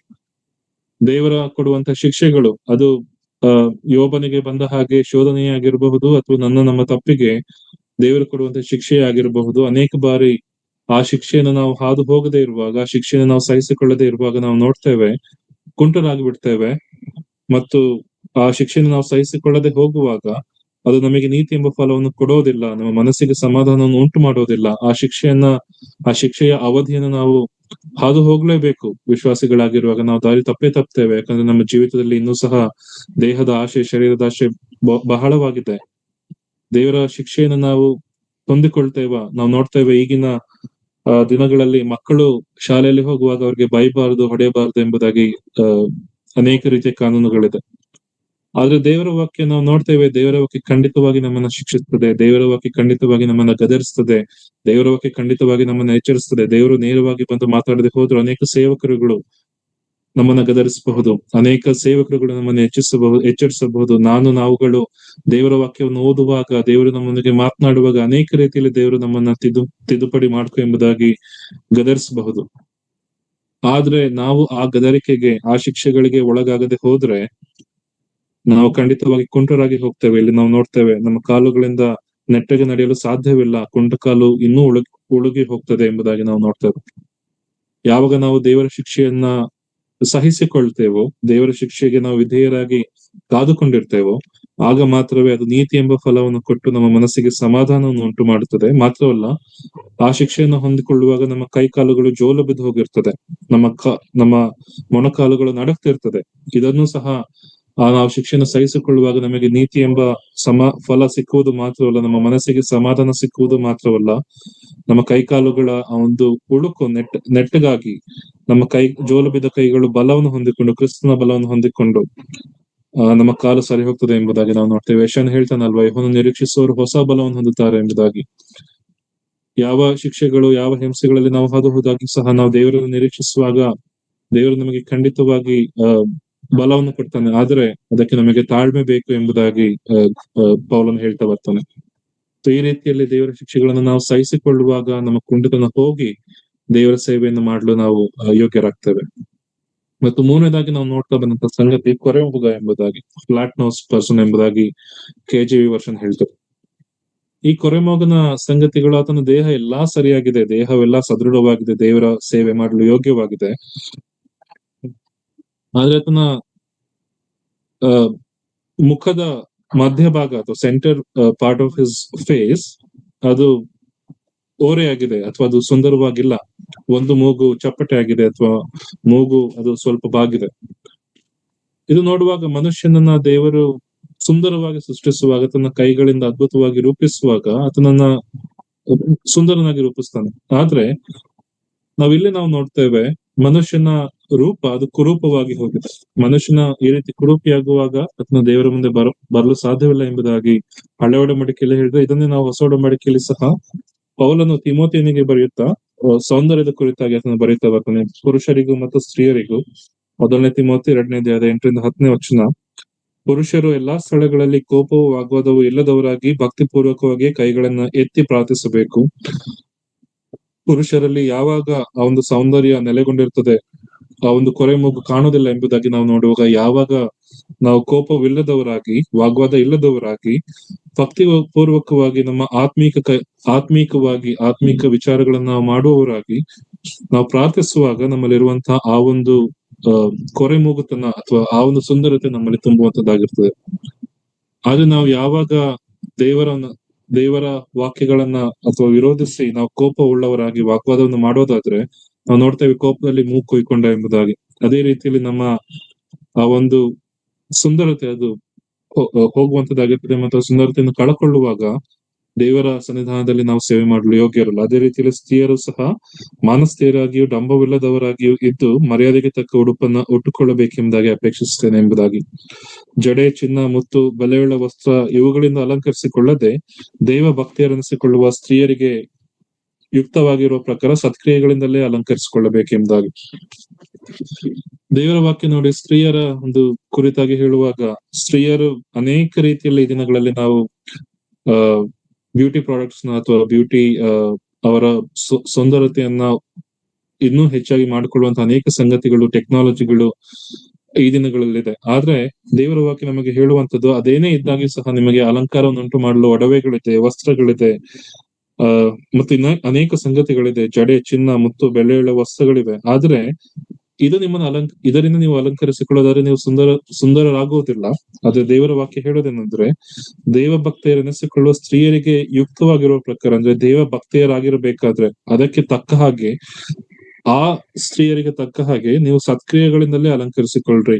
ಮತ್ತು ನಾವು ಮುಂದೆ ಓದ್ತಾ ಬರ್ತೇವೆ, ನೀವು ಮೌನವಾಗಿರ್ರಿ ಎಂಬುದಾಗಿ. ಹೀಗೆ ಅನೇಕ ಸಂಗತಿಗಳನ್ನ ದೇವರ ವಾಕ್ಯ ಸ್ತ್ರೀಯರ ಕುರಿತಾಗಿ ಹೇಳ್ತದೆ. ನಮಗೆ ಈ ಲೋಕದಲ್ಲಿ ದೈಹಿಕವಾಗಿ ನಮಗೆ ಯಾವುದೇ ರೀತಿಯಲ್ಲಿ ಕುರೂಪ ಇದ್ರೆ, ನಾವು ಬಹಳ ಚೆನ್ನಾಗಿ ಇಲ್ದೆ ಹೋದ್ರೆ ನಾವು ಅನೇಕ ರೀತಿಯಲ್ಲಿ ಸರ್ಜರಿಗಳನ್ನ ಮಾಡಿಸ್ಕೊಂಡು ನಮ್ಮ ದೈಹಿಕ ಸುಂದರತೆಯನ್ನು ಕಾಪಾಡಿಕೊಳ್ಬಹುದು. ಆದ್ರೆ ಆತ್ಮೀಕವಾಗಿ ನಾವು ಕುರೂಪಿಗಳಾದ್ರೆ, ಆತ್ಮೀಕವಾಗಿ ನಮ್ಮ ಕುರುಡತನ ಕಾಣೋದಾದ್ರೆ ಖಂಡಿತವಾಗಿ ನಮಗೆ ದೇವರ ಸನ್ನಿಧಾನದಲ್ಲಿ ಸ್ಥಾನ ಇಲ್ಲ. ಕೊರಿಂಥದವರಿಗೆ ಬರೆದ ಪತ್ರಿಕೆಯಲ್ಲಿ ಪೌಲನು ಹೇಳ್ತಾನೆ, ಕಡೆ ದಿನದಲ್ಲಿ ಅಥವಾ ಆ ದಿನದಲ್ಲಿ ಕ್ರಿಸ್ತನ ಆ ಒಂದು ಬೆಂಕಿ ನಮ್ಮ ಎಲ್ಲಾ ಕಾರ್ಯಗಳನ್ನು ಶೋಧಿಸುತ್ತದೆ. ನಾವು ಮಾಡಿದಂತಹ ಕಾರ್ಯ ಯೋಗ್ಯವಾಗಿ ಇರೋದಾದ್ರೆ ನಮಗೆ ಫಲ ಸಿಗ್ತದೆ, ಇಲ್ಲದೆ ಹೋದ್ರೆ ನಾವು ಬೆಂಕಿಯಿಂದ ತಳ್ಳಲ್ಪಟ್ಟವರಾಗಿರ್ತೇವೆ ಎಂಬುದಾಗಿ. ಎಲ್ಲಾ ದೇವ ಭಕ್ತರು ಚಿನ್ನದ ಬೀದಿಗಳಲ್ಲಿ ನಡೆಯುತ್ತಾ, ಕಿರೀಟಗಳೊಡನೆ ನಡೆಯುತ್ತಾ, ಸುಂದರರಾಗಿ ವೈಭವಿತರಾಗಿ ಜೀವಿಸುವಾಗ ನಮ್ಮ ಸ್ಥಿತಿ ಬೆಂಕಿಯಿಂದ ಎಳೆಯಲ್ಪಟ್ಟವರ ಹಾಗೆ. ಅಂದ್ರೆ ಯೋಚನೆ ಮಾಡಿ, ಬೆಂಕಿಯಿಂದ ನಾನು ಆಚೆ ಬರೋದಾದ್ರೆ ಒಂದು ಬೆಂಕಿಯ ವಾಸನೆ, ಅಥವಾ ನನ್ನ ಚರ್ಮಕ್ಕೆ ಬೆಂಕಿ ತಾಗಿರೋದಾದ್ರೆ ಆ ಒಂದು ಗಾಯದಿಂದ ಅನೇಕ ರೀತಿಯ ವಾಸನೆಗಳು, ದುರ್ನಾತ ಬರುವಂತ ಒಂದು ಸಂಗತಿ. ಎಲ್ಲಾ ದೇವ ಭಕ್ತರು ಚಿನ್ನದ ಬೀದಿಯಲ್ಲಿ ಕ್ರಿಸ್ತನೊಡನೆ ತಮ್ಮ ಕಿರೀಟಗಳೊಡನೆ ಅವರು ನಡೆಯುವಾಗ, ನಾನು ನನ್ನ ಅಯೋಗ್ಯ ಕಾರ್ಯಗಳ ನಿಮಿತ್ತವಾಗಿ ನನಗೆ ಆ ಒಂದು ಕಟ್ಟಿಗೆಗಳಿಂದ ನಾನು ಕೆಲಸವನ್ನು ಮಾಡಿ ಅದರಿಂದ ನನಗೆ ಸಂಬಳ ಸಿಕ್ಕದೆ ಹೋದ್ರೆ ನಾನು ಸಹ ಅದೇ ರೀತಿಯಲ್ಲಿ ಬೆಂಕಿಯಲ್ಲಿ ಸುಟ್ಟವನು ಹಾಗಿರ್ತೇನೆ. ದೇವರ ಸನ್ನಿಧಾನದಲ್ಲಿ ಬಹಳ ಒಂದು ಕೀಳಾದ ಸ್ಥಿತಿಯಲ್ಲಿ ನಾನು ಇರ್ತೇನೆ. ದೇವರ ವಾಕ್ಯ ಹೇಳುವಂತದ್ದು ಈ ರೀತಿಯಲ್ಲಿ ಯಾಜಕನ ಇರುವುದಾದ್ರೆ ಅವನ ದೇವರ ಸನ್ನಿಧಾನಕ್ಕೆ ಬರೋ ಹಾಗಿಲ್ಲ. ನಾವುಗಳು ಹೇಗಿದ್ದೇವೆ, ನನ್ನ ಆತ್ಮಿಕ ಸುಂದರತೆ ಹೇಗಿದೆ? ಪುರುಷನಾಗಿರೋದಾದ್ರೆ ನಾನು ನನ್ನ ಕೈಗಳನ್ನೆತ್ತಿ ವಾಗ್ವಾದ ಕೋಪ ಇಲ್ಲದೆ ನಾನು ದೇವರಿಗೆ ಪ್ರಾರ್ಥನೆ ಮಾಡ್ತಿದ್ದೇನೋ, ನನ್ನ ಆತ್ಮಿಕ ಜೀವಿತದಲ್ಲಿ ನಾನು ಪರಿಶುದ್ಧನಾಗಿ ಯೋಗ್ಯನಾಗಿ ಕೆಲಸ ಮಾಡ್ತಿದ್ದೇನೋ. ಸ್ತ್ರೀಯಾಗಿರೋದಾದ್ರೆ ಈ ಲೋಕದ ಸೌಂದರ್ಯ, ಈ ಲೋಕದ ಐಶ್ವರ್ಯ, ಈ ಲೋಕದ ಬ್ಯೂಟಿ ಪ್ರಾಡಕ್ಟ್ಸ್ ಅನ್ನ ನಾನು ಹೆಚ್ಚಾಗಿ ಆದ್ಕೊಂಡಿದ್ದೇನೋ, ಅಥವಾ ದೇವ ಭಕ್ತಿಯರಿಗೆ ಎನಿಸಿಕೊಳ್ಳುವವರಿಗೆ ಯೋಗ್ಯವಾಗಿರುವಂತಹ ಆ ಒಂದು ಕಾರ್ಯಗಳನ್ನು ನಾನು ಮಾಡ್ತಿದ್ದೇನೆ. ನಮ್ಮನ್ನು ನಾವು ಆಲೋಚಿಸಿಕೊಳ್ಳೋಣ. ಪರಿಶುದ್ಧರಾಗಿ ಯೋಗ್ಯರಾಗಿ ನಿಂತ್ಕೊಳ್ಬೇಕಾದ್ರೆ ಎಲ್ಲಾ ಸಂಗತಿಗಳು ಮುಖ್ಯವಾದದ್ದಾಗಿದೆ. ಮುಂದೆ ನಾವು ನೋಡುವಂತ ಸಂಗತಿ ವಿಪರೀತ ಅವಯವಗಳುಳ್ಳವನು ಎಂಬುದಾಗಿ. ದೇವರ ಒಂದು ಸೃಷ್ಟಿ ಕಾರ್ಯವನ್ನು ನಾವು ನೋಡುವಾಗ, ದೇವರ ಕಾರ್ಯ ಹೇಗಿದೆ ಎಂಬುದಾಗಿ ನಾವು ನೋಡುವಾಗ ಒಂದು ತಲೆ, ಎರಡು ಕಣ್ಣು, 10 ಬೆರಳುಗಳು ಕೈ ಕಾಲುಗಳಲ್ಲಿದೆ. ವಿಪರೀತ ಅವಯವಗಳುಳ್ಳವನೆಂಬುದಾಗಿ ನಾವು ನೋಡುವಾಗ ಒಂದು ಬೆರಳು ಎಕ್ಸ್ಟ್ರಾ ಆಗಿದೆ, ಬಲಗೈಯಲ್ಲೋ ಎಡಗೈಯಲ್ಲೋ, ಅಥವಾ ಕಾಲಲ್ಲೋ ಒಂದು ಇದು ಎಕ್ಸ್ಟ್ರಾ ಆಗಿದೆ, ಅಥವಾ ಬೇರೆ ಎಲ್ಲ ಒಂದು ಅಂಗ, ಒಂದು ಆಫ್ ದ ಬಾಡಿ ಸ್ವಲ್ಪ ಎಕ್ಸ್ಟ್ರಾ ಗ್ರೋತ್ ಇದೆ ಎಂಬುದಾಗಿ ನಾವು ನೋಡುವಾಗ ಅವನು ಸಹ ದೇವರ ಸನ್ನಿಧಾನಕ್ಕೆ ಬರುವುದಕ್ಕೆ ಯೋಗ್ಯನಲ್ಲ. ಮೊದಲೇ ಹೇಳ್ತಾ ಬಂದ ಹಾಗೆ ದೇವರು ಒಬ್ಬ ಸಾಮಾನ್ಯ ಮನುಷ್ಯನ ಈ ರೀತಿ ಇರೋದಾದ್ರೆ ಖಂಡಿತವಾಗಿ ಸಹ ತನ್ನನ್ನು ತಿರಸ್ಕರಿಸೋದಿಲ್ಲ. ಆದ್ರೆ ತನ್ನ ಸನ್ನಿಧಾನ ಸೇವೆ ಮಾಡಲು ಬರುವಂತ ಯಾಜಕನು, ಪರಿಶುದ್ಧ ಸ್ಥಾನಕ್ಕೆ ಬರುವಂತ ಯಾಜಕನಿಗೆ ಈ ಸಂಗತಿಗಳಿರೋದಾದ್ರೆ ನೀನು ಬರಬೇಡ ಎಂಬುದಾಗಿ ಹೇಳ್ತಾನೆ. ಯಾಕೆ ಎಂಬುದಾಗಿ ನಾವು ನೋಡುವಾಗ ದೇವರು ಉಂಟು ಮಾಡಿರುವಂತದ್ದು, ನಮ್ಮನ್ನ ಸುಂದರವಾಗಿ ಉಂಟು ಮಾಡಿರುವಂತದ್ದು, ಮಣ್ಣಿನಿಂದ ಉಂಟು ಮಾಡಿ ಆತನಿಗೆ ಜೀವಶ್ವಾಸ ಬರುವ ಹಾಗೆ ಮಾಡುವಾಗ ನಾವು ನೋಡ್ತೇವೆ ಬಹಳ ಸುಂದರವಾಗಿದ್ದಾನೆ ಇವನೆಂಬುದಾಗಿ, ಅಥವಾ ಆತನ ದೃಷ್ಟಿಯಲ್ಲಿ ಮನುಷ್ಯನ ಒಂದು ಜೀವಿತ ರೂಪ ಬಹಳ ಸುಂದರವಾಗಿತ್ತು. ಅದೇ ರೀತಿಯಲ್ಲಿ ದೇವರ ವಾಕ್ಯ ಹೊಸ ಒಡಂಬಡಿಕೆಯಲ್ಲಿ ನಾವು ನೋಡ್ತಾ ಬರುವಾಗ ದೇವರ ವಾಕ್ಯ ಅದು ಸಂಪೂರ್ಣವಾಗಿದೆ. ದೇವರ ವಾಕ್ಯ ಅದು ಈಗಾಗಲೇ ಕಂಪ್ಲೀಟ್ ಆಗಿ ಹೋಗಿದೆ. ದೇವರ ವಾಕ್ಯ 66 ಪುಸ್ತಕಗಳಲ್ಲಿ ಅನೇಕ ಅಧ್ಯಾಯಗಳು, 66 ಪುಸ್ತಕಗಳನ್ನ 2 ಭಾಗ ಮಾಡಿ ನಮಗೆ ಕೊಟ್ಟಿರುವಾಗ ಅದು ನಮಗೆ ಸಂಪೂರ್ಣವಾಗಿದೆ. ಮತ್ತು ನಾವು ಅದಕ್ಕೆ ಏನನ್ನು ಸೇರಿಸುವಂತಹ ಮತ್ತು ಅದರಿಂದ ಏನನ್ನು ತೆಗೆಯುವಂತಹ ಸ್ಥಿತಿಯಲ್ಲಿ ನಾವಿಲ್ಲ. ನಾವು ನೋಡ್ತಾ ಬರ್ತೇವೆ ಇತ್ತೀಚೆಗೆ ಅನೇಕ ಪಂಗಡಗಳು ನಮ್ಮಲ್ಲಿ ಹುಟ್ಟಿಕೊಂಡಿವೆ. ಕ್ರೈಸ್ತರೆನಿಸಿಕೊಂಡಾಗಿ ಸಹ ಅನೇಕ ಪಂಗಡಗಳು, ಗುಂಪುಗಳು ನಮ್ಮಲ್ಲಿವೆ. ಯಾಕೆ ಎಂಬುದಾಗಿ ನಾವು ನೋಡುವಾಗ, ನನ್ನ ಸ್ವಂತ ಆಲೋಚನೆ ಮಾಡುವಾಗ, ದೇವರ ವಾಕ್ಯವನ್ನು ನನ್ನ ಮನಸ್ಥಿತಿಗೆ ತಕ್ಕಂತೆ ಆಲೋಚನೆ ಮಾಡುವಾಗ, ಇಂಟರ್ನೆಟ್ ಗಳಲ್ಲಿ ಹುಡುಕುವಾಗ ಅನೇಕ ಆಲೋಚನೆಗಳು ಒಂದೇ ವಾಕ್ಯದ ಕುರಿತಾಗಿ ನಮಗೆ ತಿಳಿಸ್ತದೆ. ಅದು ದೇವರ ವಾಕ್ಯದ ಒಂದು ಆಲೋಚನೆ ನಮಗೆ ಬೇಕಿದ್ದರೆ, ದೇವರ ವಾಕ್ಯದ ಸತ್ಯಾರ್ಥಗಳು ನಮಗೆ ಬೇಕಿದ್ರೆ ಅದನ್ನು ಬರೆದವನು ಮಾತ್ರವೇ ನಮಗೆ ಅದನ್ನು ತಿಳಿಸಬಲ್ಲ. ಇಂಟರ್ನೆಟ್ ಆಗಲಿ ಅಥವಾ ಬೇರೆ ಶ್ರೇಷ್ಠರೆನಿಸಿಕೊಳ್ಳುವಂತಹ ಈ ಲೋಕದ ವ್ಯಕ್ತಿಗಳೇ ಆಗ್ಲಿ, ಅವರು ನಮಗೆ ದೇವರ ವಾಕ್ಯವನ್ನು ಹಂಚುವಾಗ ದೇವರ ವಾಕ್ಯವನ್ನು ಬಿಟ್ಟು ಅನೇಕ ಸಂಗತಿಗಳನ್ನ ಹೇಳುವುದನ್ನು ನಾವು ನೋಡ್ತೇವೆ. ಇತ್ತೀಚಿನ ದಿನಗಳಲ್ಲಿ ಕ್ರಿಶ್ಚಿಯನ್ ಟೀಚಿಂಗ್ ಏನಿದೆ ಅದು ಒಂಥರ ನಮ್ಮನ್ನ ಉತ್ತೇಜಿಸುವಂತಹ ಟೀಚಿಂಗ್ ಗಳಾಗಿ ಮಾರ್ಪಟ್ಟಿವೆ. ಅಥವಾ ನೀನ್ ಕ್ರೈಸ್ತನಾದ್ರೆ ನಿನ್ಗೆ ಹಣ ಸಿಗುತ್ತೆ, ನಿನ್ಗೆ ಕೆಲಸ ಇಲ್ದ್ರೆ ಕೆಲಸ ಸಿಗುತ್ತೆ, ಮದ್ವೆ ಇಲ್ದ್ರೆ ಮದ್ವೆ ಆಗುತ್ತೆ, ಮತ್ತು ನಿಂಗೆ ಸಾಲ ಇರೋದಿಲ್ಲ, ನಿನ್ಗೆ ರೋಗಗಳು ಹೋಗ್ತವೆ ಅನ್ನೋ ಟೀಚಿಂಗ್ ಆಗಿದೆ ಹೊರತು ದೇವರ ವಾಕ್ಯದ ತಿಮೋಥೆಯನಿಗೆ ಬರೆದ ಪತ್ರಿಕೆಯಲ್ಲಿ ನಾವು ನೋಡುವ ಹಾಗೆ ದೇವರ ವಾಕ್ಯದ ಖಂಡನೆ, ದೇವರ ವಾಕ್ಯದ ಗದರಿಕೆ, ದೇವರ ವಾಕ್ಯದ ಎಚ್ಚರಿಕೆ ಅನೇಕ ಸಭೆಗಳಲ್ಲಿ ಅಥವಾ ಅನೇಕ ದೇವಜನರ ಮಧ್ಯದಲ್ಲಿ ಇಲ್ಲ. ಮತ್ತು ಅದರ ಕಾರಣ ನಾವು ನೋಡ್ತೇವೆ ಅನೇಕ ಸಭೆಗಳ ಬೆಳವಣಿಗೆ ಕಡಿಮೆಯಾಗಿದೆ, ಅನೇಕ ಸಭೆಗಳಲ್ಲಿ ಆತ್ಮೀಕ ಉತ್ತೇಜನ ಕಡಿಮೆಯಾಗಿದೆ, ಅನೇಕ ಸಭೆಗಳು ಕೇವಲ ನಾಮಕಾವಸ್ಥೆಯಾಗಿ ಕ್ರೈಸ್ತ ಸಭೆಗಳೆಂಬುದಾಗಿ ಎಣಿಸಿಕೊಂಡಾಗೂ ಸಹ ಅದರೊಳಗಡೆ ನಡೆಯುವಂತಹ ಎಲ್ಲಾ ಲೌಕಿಕ ಕಾರ್ಯಗಳಲ್ಲಿ ತುಂಬಿ ಹೋಗುತ್ತೆ. ಮೊದಲು ಈ ಲೋಕದಲ್ಲಿ ಸಭೆ ಇತ್ತು, ಆದ್ರೆ ಈಗ ಸಭೆಯೊಳಗೆ ಲೋಕ ತುಂಬಿಕೊಂಡ್ಬಿಟ್ಟಿದೆ. ನಾವು ಕ್ರೈಸ್ತರೆಂಬುದಾಗಿ ಸೇರಿಕೊಂಡು ಮಾಡಬಾರ್ದು ಎಲ್ಲಾ ಕಾರ್ಯಗಳನ್ನ ಮಾಡ್ತೇವೆ. ಅದಕ್ಕೆ ಕಾರಣ ಏನು? ದೇವರ ಏನನ್ನು ಕೊಟ್ಟಿದ್ದಾರೋ ಅದಕ್ಕಿಂತ ನಾವು ಸೇರಿಸ್ತಿದ್ದೇವೆ. ದೇವರ ಏನನ್ನ ಕೊಟ್ಟಿದ್ದಾರೋ ಅದನ್ನ ನಾವು ಅನೇಕ ಸಂಗತಿಗಳನ್ನ ತೆಗೆದು ಬಿಡ್ತಿದ್ದೇವೆ. ದೇವರ ವಾಕ್ಯ ನಮಗೆ ಖಂಡಿಸೋದಾದ್ರೆ, ಬೋಧನೆಯಲ್ಲಿ ನನ್ನ ಮನಸ್ಸಿಗೆ ಇಷ್ಟವಾಗದೇ ಇರುವಂತಹ ಸಂಗತಿಗಳು ಇರೋದಾದ್ರೆ ನನಗೆ ದೇವರ ವಾಕ್ಯ ಬೇಡ. ಅಥವಾ ದೇವರ ವಾಕ್ಯ ನಿನ್ನಲ್ಲಿ 12 ಅಂಶಗಳಿದೆ, ಈ 12 ಅಂಶಗಳನ್ನ ನೀನು ತೆಗೆದು ಹಾಕು ಎಂಬುದಾಗಿ ಹೇಳುವಾಗ ದೇವರು ನಂಗೆ 12ರಲ್ಲಿ 10 ಇಟ್ಕೊಳ್ತೀನಿ, ಬೇಕಾದ್ರೆ 2ನ್ನ ತೆಗೆದು ಹಾಕ್ತೀನಿ ಅಂತ ಹೇಳೋದಾದ್ರೆ ನಾನು ವಿಪರೀತ ಅವಯವಗಳುಳ್ಳವನಾಗ್ತೀನಿ ಮತ್ತು ದೇವರ ಸನ್ನಿಧಾನಕ್ಕೆ ಸೇರಲು ಯೋಗ್ಯನಲ್ಲ. ಧರ್ಮೋಪದೇಶ ಕಾಂಡದಲ್ಲಿ ನಾವು ನೋಡ್ತೇವೆ 4ನೇ ಅಧ್ಯಾಯದ 5ನೇ ವಚನದಲ್ಲಿ,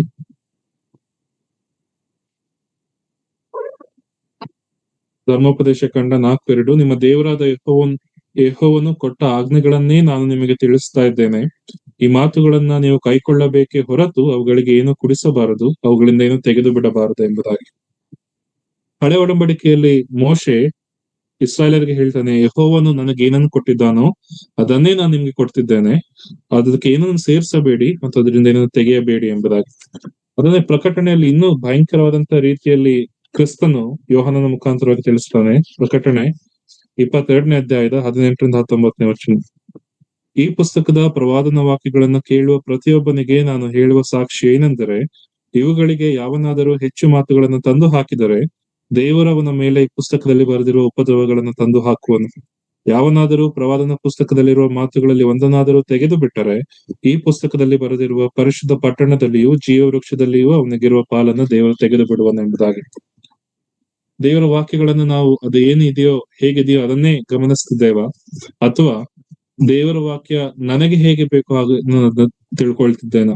ದೇವರು ನನಗೆ 10 ವಿಚಾರಗಳನ್ನು ತಿಳಿಸಿ, ಮಗನೇ ಮಗಳೇ, ನೀನು ಈ 10 ವಿಚಾರಗಳನ್ನು ನೀನು ತೆಗೆಯಬೇಕೆಂಬುದಾಗಿ ಹೇಳುವಾಗ, ನನಗೆ ಇಷ್ಟ ಇಲ್ಲದಿರುವಂತ ಕೆಲ ಸಂಗತಿಗಳನ್ನ ಮಾತ್ರ ನಾನು ಬಿಟ್ಟು ನಾನು ದೇವರ ಮಗನೆನಿಸಿಕೊಳ್ಳಲು ಇಷ್ಟಪಡ್ತೇನೆ, ಅಥವಾ ದೇವರ ವಾಕ್ಯ ಈ ಸಂಗತಿ ಇದೇ ರೀತಿಯಲ್ಲಿ ಇದೆ ಎಂಬುದಾಗಿ ತಿಳಿಸುವಾಗ ನನಗೆ ಯಾಕೋ ಅದು ಸರಿ ಕಾಣ್ತಿಲ್ಲ, ಇನ್ನೊಂದ್ ಸ್ವಲ್ಪ ಆಡ್ ಮಾಡ್ಕೊಳ್ಳೋಣ ಎಂಬುದಾಗಿ ಆಡ್ ಮಾಡ್ಕೊಂಡು ನಾನು ಆ ಒಂದು ತಪ್ಪಾದ ಮಾರ್ಗದಲ್ಲಿ ನಡೆಯುತ್ತಿದ್ದೇನೆ. ನಮ್ಮನ್ನು ನಾವು ಪರೀಕ್ಷೆ ಮಾಡಿಕೊಳ್ಳೋಣ ಪ್ರಿಯರೇ. ದೇವರ ವಾಕ್ಯ ಬಹಳ ಕಠಿಣವಾಗಿದೆ, ಗಂಭೀರವಾಗಿದೆ. ಪ್ರಕಟಣೆಯಲ್ಲಿ ನಾವು ನೋಡ್ತಾ ಬರೋ ಹಾಗೆ ಬಹಳ ಗಂಭೀರವಾದಂತಹ ಸ್ಥಿತಿಗತಿಗಳನ್ನ ದೇವರು ನಮಗೆ ತಿಳಿಸ್ತಾ ಬರ್ತಾನೆ. ದೇವರ ಕಾರ್ಯಗಳು, ದೇವರ ಮಾತುಗಳು ಎಷ್ಟೊಂದು ಸರಳವಾಗಿದೆಯೋ, ಎಷ್ಟೊಂದು ನೇರವಾಗಿದೆಯೋ, ಅದೇ ರೀತಿ ಭಯಂಕರವಾಗಿಯೂ ಸಹ ಆಗಿದೆ. ಎಲ್ಲಾ ಕಾರ್ಯಗಳನ್ನ ದೇವರು ತಪ್ಪದೆ ಅದನ್ನು ನೆರವೇರಿಸುವಾತನಾಗಿರ್ತಾನೆ. ಆದ್ರಿಂದ ದೇವರ ವಾಕ್ಯ ಏನು ಹೇಳುತ್ತೋ ಅದನ್ನು ಮಾತ್ರ ನಾವು ಗಮನಿಸೋಣ. ಇತರರು ಹೇಳೋದು ನಮಗೆ ಇಷ್ಟವಾಗಿ ಅದನ್ನು ಹಿಂಬಾಲಿಸುವುದಕ್ಕಿಂತಲೂ ಮೊದಲು ದೇವರ ವಾಕ್ಯ ನನಗೆ ಏನ್ ಹೇಳುತ್ತೆ, ಪವಿತ್ರಾತ್ಮನು ಈ ಸಂಗತಿಗಳನ್ನ ಅನೇಕರ ಮುಖಾಂತರವಾಗಿ ಬರೆಸಿರುವಾಗ ದೇವರ ವಾಕ್ಯವೇ ಶೋಧಿಸ್ತದೆ. ಮುಳ್ಳಿನಿಂದಲೇ ಮುಳ್ಳನ್ನು ತೆಗೆಯಬೇಕೆಂಬುದಾಗಿ ಹೇಳುವಾಗ ದೇವರ ವಾಕ್ಯವನ್ನ ಶೋಧಿಸ್ಬೇಕಾದ್ರೆ ದೇವರ ವಾಕ್ಯನೇ ಬೇಕು. ದೇವರ ವಾಕ್ಯವನ್ನು ಬಿಟ್ಟು ನಾವು ಆಚೆ ಹೋಗುದಾದ್ರೆ ನಾವು ದೇವರು ಕೊಟ್ಟದ್ದಕ್ಕಿಂತ ಅದನ್ನು ಹೆಚ್ಚಾಗಿ ಸೇರಿಸ್ತಿದ್ದೇವೆ. ದೇವರು ಇದನ್ನು ಮಾಡಬೇಡ್ರಿ ಎಂಬುದಾಗಿ ನನಗೆ 10 ಸಂಗತಿಗಳನ್ನ ಕೊಡುವಾಗ ನಾನು ಅದರಿಂದ ಕೆಲವೊಂದು ಮಾತ್ರ ನಾನು ತೆಗೆದುಕೊಳ್ಳಿದ್ದಾರೆ, ನಾನು ದೇವರ ವಾಕ್ಯನ ತೆಗೆದು ಬಿಟ್ಟು ನನಗೆ ಏನ್ ಬೇಕು ಅದನ್ನು ಸೇರಿಸುವಾಗ ದೇವರ ಕಠಿಣವಾದ ತೀರ್ಪಿಗೆ ನಾನು ಒಳಗಾಗಬೇಕಾಗ್ತದೆ ಮತ್ತು ದೇವರ ಯಾಜಕನಾಗಿರುವಂತಹ ಯೋಗ್ಯತೆಯನ್ನು ನಾನು ಕಳ್ಕೊಳ್ಳುವಂತಾಗುತ್ತೇನೆ. ನಮ್ಮನ್ನು ನಾವು ಪರೀಕ್ಷಿಸಿಕೊಳ್ಳೋಣ, ದೇವರ ವಾಕ್ಯ ನಾವು ಸ್ವೀಕರಿಸಿದ್ದೇವೆ ಎಂಬುದಾಗಿ. ನಾವು ಮುಂದೆ ಹೋಗುವಾಗ ಮುಂದಿನ ಲಕ್ಷಣ ಕಾಲು ಮುರುಕ ಎಂಬುದಾಗಿ. ಮೊದಲು ನಾವು ಕುಂಟ ಎಂಬುದಾಗಿ ನಾವು ನೋಡ್ತಾ ಬಂದು ಈಗ ಕಾಲು ಮುರುಕ ಎಂಬುದಾಗಿ ನಾವು ನೋಡ್ತೇವೆ. ಕುಂಟನಿಗೂ ಕಾಲು ಮುರುಕನಿಗೂ ವ್ಯತ್ಯಾಸ ಏನಂದ್ರೆ, ಕುಂಟ ಸಾಮಾನ್ಯವಾಗಿ ಹುಟ್ಟಿನಿಂದಲೇ ಕುಂಟನಾಗ್ತಾನೆ, ಹುಟ್ಟಿನಿಂದಲೇ ಕುಂಟನಾಗಿ ಹುಟ್ಟುತ್ತಾರೆ, ಅಥವಾ ಅದು ದೇಹದ ಒಂದು ಅವಯವ ಆಗಿರ್ತದೆ, ಅಥವಾ ಅದನ್ನ ನಾವು ನಮ್ಮ ಜೀವಮಾನದಲ್ಲಿ ಅದನ್ನ ಆ ಒಂದು ಅವಯವನ್ನು ಪಡ್ಕೊಳ್ಬಹುದು ನಾವು ಆಕ್ಸಿಡೆಂಟ್ ಆಗೋದ್ರಿಂದ ಅಥವಾ ಇನ್ನಿತರ ಸಂಗತಿಗಳನ್ನು. ಕಾಲು ಮುರ್ಕತನ ಅದು ನಾನು ಗಾಯ ಮಾಡ್ಕೊಂಡು, ಕಾಲಿಗೆ ಪೆಟ್ಟು ಮಾಡ್ಕೊಂಡು ಅದು ಹೀಲ್ ಆಗುವಂತ ಸ್ಥಿತಿಗತಿಗಳಿರ್ತದೆ. ಆದ್ರೆ ಈ ಕಾಲು ಮುರುಕನ ಸ್ವಭಾವ ಏನೆಂಬುದಾಗಿ ನಾವು ನೋಡುವಾಗ ಅವನು ಸಂಪೂರ್ಣವಾಗಿ ಕಾಲೂರಿ ನಿಂತ್ಕೊಳ್ಳೋದಕ್ಕಾಗೋದಿಲ್ಲ. ಅವನ ಕಾಲು ಅದು ಗಾಯ ಇರುವಾಗ ಅಥವಾ ಆತನ ಕಾಲಿನಲ್ಲಿ ಬಲಹೀನತೆ ಇರುವಾಗ ಸಂಪೂರ್ಣವಾಗಿ ತನ್ನ ದೇಹದ ಭಾರವನ್ನ ಆತನು ಊರಿಕೊಂಡು ನಡೆಯೋದಕ್ಕೆ ಸಾಧ್ಯ ಇಲ್ಲ. ಆತನಿಗೆ ಬೇರೆ ಇತರರ ಸಹಾಯ ಇರ್ತದೆ, ಅಥವಾ ಬೇರೆ ಆ ಒಂದು ಇಕ್ವಿಪ್ಮೆಂಟ್ಸ್ ಗಳನ್ನ ಯೂಸ್ ಮಾಡ್ಕೊಂಡು ಆತನು ನಡೆಯಬೇಕಾಗಿರ್ತದೆ. ಹೊಸ ಒಡಂಬಡಿಕೆ ಯಾಜಕನ ಕಾಲು ಮುರುಕುತನ ಎಂಬುದಾಗಿ ನಾವು ನೋಡೋದಾದ್ರೆ, ಯಾವ ಯಾಜಕನಾಗ್ಲಿ ಹಳೆ ಒಡಂಬಡಿಕೆಯಲ್ಲಿ ನಾವು ನೋಡುವಾಗ ಅವನು ತನಗಾಗಿ ಮಾತ್ರ ಸೇವೆಯನ್ನು ಮಾಡೋದಲ್ಲ, ತನಗಾಗಿ ಮಾತ್ರ ಯಾಜಕ ಸೇವೆಯನ್ನು ಮಾಡೋದಲ್ಲ, ಆತನು ಇಸ್ರಾಯೇಲರಿಗಾಗಿ ಆತನು ಸೇವೆ ಮಾಡ್ಬೇಕಾಗಿರ್ತದೆ. ಮತ್ತು ಯಾಜಕನ ಲಕ್ಷಣ ದೇವರ ವಾಕ್ಯವನ್ನು ತಿಳಿಸಬೇಕು, ದೇವರ ಮಾತುಗಳನ್ನು ತಿಳಿಸಿ ಅವರ ವಾಗ್ವಾದಗಳನ್ನ ಪರಿಹರಿಸಬೇಕು, ಅವರ ಭಾರವನ್ನು ಹೊತ್ಕೊಳ್ಬೇಕೆಂಬುದಾಗಿ. ಆದ್ರೆ ನಾವು ಇತರರ ಭಾರವನ್ನು ಹೊತ್ತುಕೊಳ್ಳದೆ ಹೋದ್ರೆ ನಾನು ಯಾಜಕ ಸೇವೆಯನ್ನು ಮಾಡಲು ಅರ್ಹನಲ್ಲ ಎಂಬುದಾಗಿ ನಾವು ನೋಡ್ತೇವೆ. ಅದಕ್ಕೆ ತಕ್ಕ ಹಾಗೆ ಗಲಾತ್ಯರಿಗೆ ಬರೆದ ಪತ್ರಿಕೆಯಲ್ಲಿ ಸಹ ಪೌಲನೊಂದು ಮಾತನ್ನು ಬರೀತಾನೆ ನೋಡಿ. ಗಲಾತ್ಯ 6ನೇ ಅಧ್ಯಾಯ 2-5 ವಚನ.